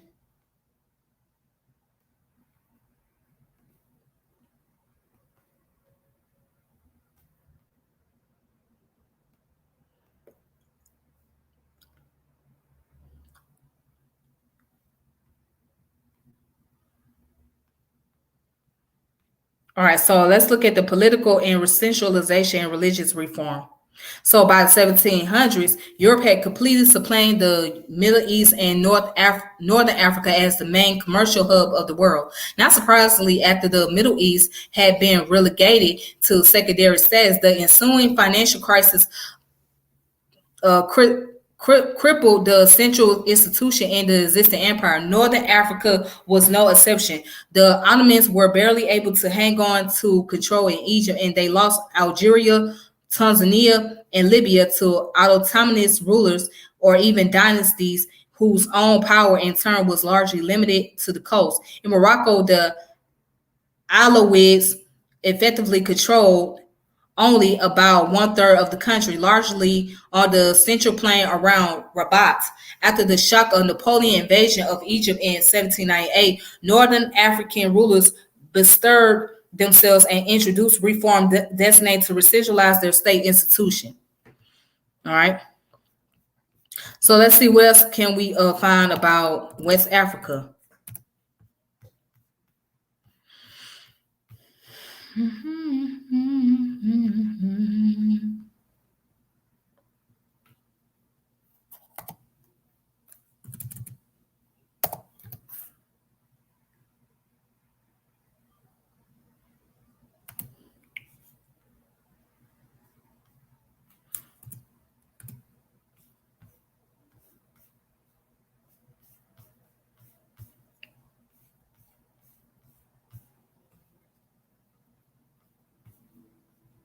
All right, so West Africa and the Sudan. Right, Balad al Sudan. All right, or what we know as the Sub-Saharan Africa.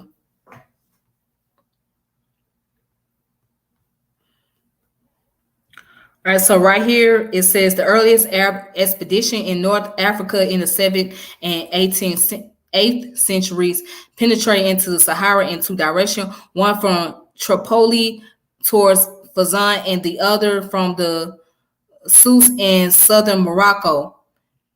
The Arab expedition must have made their way on beating routes along which trade had been moving for some time. Trade across the Sahara was carried by the nomad Berbers who occupied both ends of the Sahara. By the 10th century, Muslim traders from North Africa had their base in commercial centers of Agadas and Tamika in the southern Sahara. From these towns, they traded with the capitals of Sudanic kingdoms of Ghana and Gao. All right.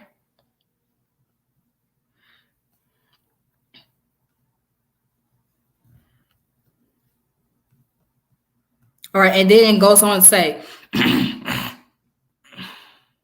the Islamic militancy of Takar was exceptional, whereas Gao represents symbolic relation between Islam and the traditional religion that were typical to Islam in West Africa. In Ghana, the Muslim lived under the auspices of a non-Muslim king who invited Muslim traders to the capital and employed literate Muslim in his court. According to the geographer Al-Zuri, writing in 1137, the people of Ghana converted in 1076. This must have happened under the influence of the Almoravids a militant Islamic movement in the southwestern Sahara in 1154. According to the Al Idris, Ghana was a Muslim state and was still among the most powerful in the western Sudan. But by the middle of the 13th century, the power of Ghana had declined and the political center of gravity shifted southward, where Mali on the upper reaches of the Niger emerged as a dominant power. Al-Bukhari distinction between Muslim and followers of the king religion and not between Muslim and local people suggested that not all Muslims in Ghana were foreigners. Al-Bukhari referred to the Banu in Ngamarata merchants who explored gold to other countries. These were traders who were part of a commercial network that extended from the towns of the Sahel to the sources of the gold in the south. They opened routes among friendly non-Muslim people. When the traders entered their country, the inhabitants treated them with respect and stepped out of their way. All right. So, with that being said, you guys can look up more information, the history of Islam in Africa. All right. Yeah, it is a good book, actually, just from reading it. So, but of course, I ain't got a whole lot of time under my belt to read all of it. But yeah, it seemed like a very great historical book as far as like going into details about the history of Islam in Africa and whatnot. All right, but if you guys want to check it out for yourself, here's the source right here.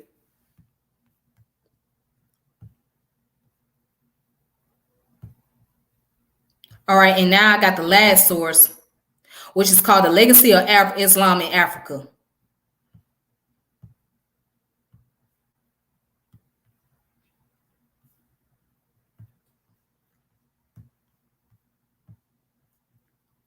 All right, so The Legacy of Arab Islam in Africa, a quest for interreligious dialogue. So John Alimbila Azuma.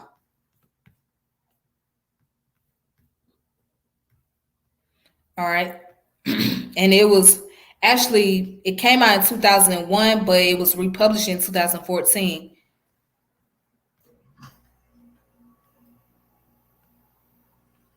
All right, so let's see. Let's look at the Muslim Jihad in Black Africa. Or Muslims, let's look at the Muslim Jihad in Black Africa. The Sunni Muslim doctrine of Jihad. So the definition of jihad has become something of enigma since the beginning of the 20th century due to various factors. These include the fact that first, the term jihad has a rather wide range of meanings and lends itself to differing interpretation and emphasis. Second, Muslim sources such as the Quran and the Sunnah are themselves not immediately clear on the subject. Third, early and modern anti-Muslim polemics and apologists have added to the enigma. Jihad is an Arabic verbal noun derived from the verb jahada, which means strain and exertion, endeavor, on behalf or for the sake of something. Jihad is translated by E.W. Lane as using and or exerting one's utmost power, effort, endeavors, or ability in contending with an object of disprobation, namely a visible enemy, the devil, and oneself. Lane goes on to point out that jihad came to be used by Muslims to signify fighting or waging war against unbelievers and the like as a religious duty. Okay. It goes on to say Muslims of the mystical Sufi tradition and other modern Muslim apologists tend to emphasize the esoteric meaning of the term by insisting that jihad against one's sinful inclinations is the greater jihad, while military jihad against non-Muslim is lesser jihad. This claim to be based on a saying of Muhammad on his return from a military expedition to the effect that we are returning from the lesser jihad to the greatest jihad. This claim is countered in another prophetic tradition which says whosoever among you sees anything blameworthy shall alter it with his hand. Jihad of the sword. If he cannot do this, he shall do it with the tongue. If he cannot do this, he shall do it at heart. This is the least that religion demands. Quranic stipulation on the subject itself range from the verses that adjoin Muslims to be tolerant towards non-Muslims to that permit Muslims to fight and slay unbelievers who persecute them, to verses that instruct Muslims to make war upon non-Muslim wherever ye find them until or unless they repent and establish worship and pay the poor dues, in what has come to be known as the sword verses.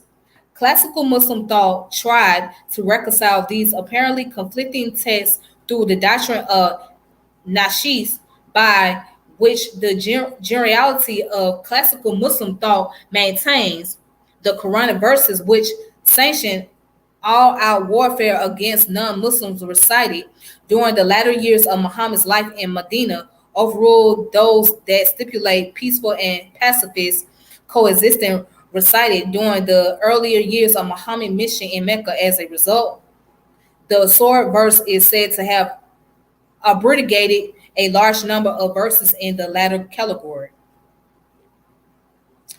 All right, and then let's go down to read the last three paragraphs. It says the legal interpretation of jihad in mainstream Sunni jurisprudence is fighting the unbelievers by striking them, taking their property, demolishing their places of worship, smashing their idols, and the like. Ever since the term jihad, when used without qualification, has always meant the fighting of non-Muslims for the sake of Islam or in the service of Allah. Two main categories of non-Muslim are identified in relation to jihad: outright unbeliever, kafar, such as adherents of primo religions and people of the book, al-Kitab, which includes Christians, Jews, and Zoroastrians. I never heard of the Zoroastrians before, to be honest with you.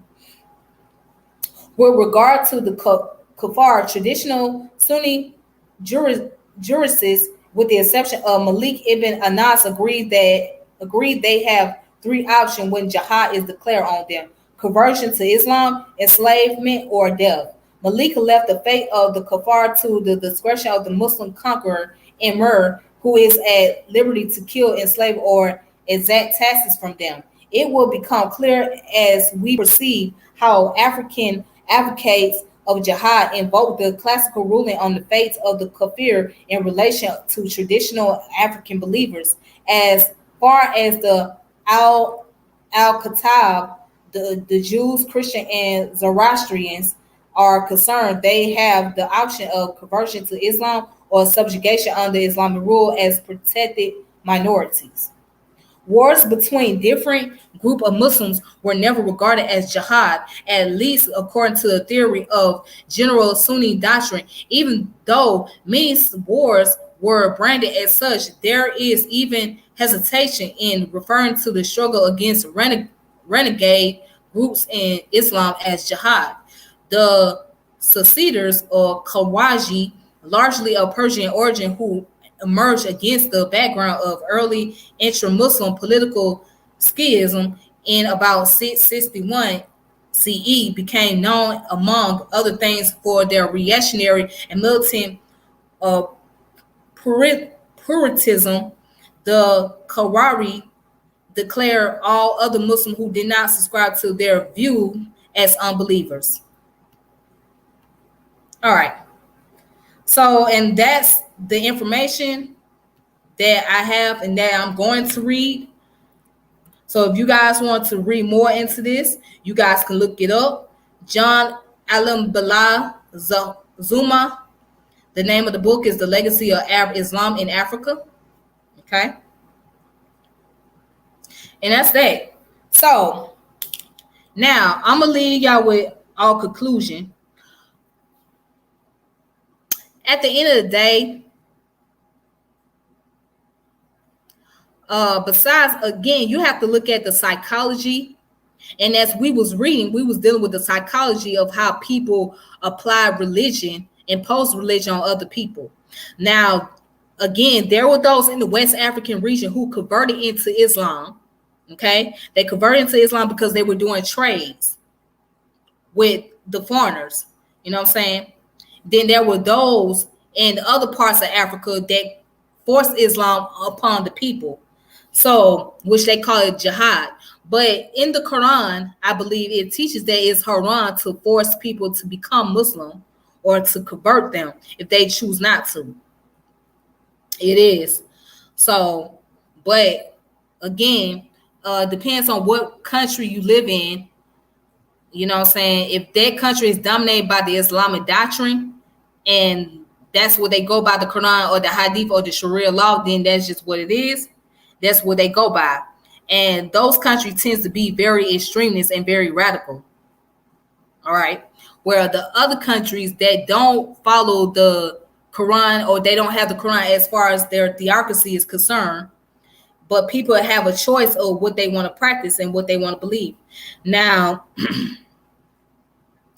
when we look at West Africa, of course, there's a mixture of Sunni and there's a mixture of Sufism taking place. So you got those who practice the Sufi culture and the Sunni culture, and they practice along with their traditional religion. I mean, well, you know, their custom as far as their tribal custom is concerned. And again, those Sunni Muslims had to learn how to coexist with the Sufis. Now, I hope you guys enjoyed and appreciate the information that I have presented. I know it's a lot of information, and I've been here over a little over 2 hours. I didn't expect to be here for that long, but yeah, it's a lot of source. As you can see, it's so much that goes into the Sunni Islam and Islam in itself. So there's a lot more that I have to cover. All right, so eventually the next video that I'm going to do, of course, I'm going to do one about Omar Ibn, who was also a Muslim slave here in America. And I will go into more detail about the Shiite Muslims and the Shiite Islam and why they split from the Sunni Islam. So with that being said, you guys be on the lookout for that. Until then, may peace and power and elevation be to all of you. Thank you all for watching. And if you want to share this content, please do so. Make sure you subscribe and hit the notification bell and do all that great stuff. Thank you so much for tuning in and watching this video. Until next time, take it easy. Assalamu alaikum and Ramadan Mubarak to all the Muslims out there. Please enjoy your Ramadan and please be safe, all right? Thank you. Hold on, let me see. What is your definition of religion? What do you think the function of religion? Well, if I gave you my own personal definition, religion is based on an institution. So my definition of religion is based on institution. That's all it is. But, and what do you think is the function of religion? The function of religion is based on principle ideologies and creeds. That's the function of religion. So how they organize, you know, that's what makes it. But at the end of the day, it's all based on institution. But if you want to go back to the origin of the word religion, it comes from the word religios, which means to bind and to be obligated. So it means to bind. But in this case, when we look at religion, we know it as an institution, as the blueprint. But at the end of the day, what matters the most is the psychologies of the people, of the individuals, versus their doctrines. Okay, because those are just the blueprint. But what is their psychology? What is their philosophy? Is what matters. And that's what we have to really look at. So I hope that answered your question. All right, then. But until then, you guys take it easy. And thank you guys so much for tuning in, watching. This is your girl, Tiffany, and I am out. Peace. Salam.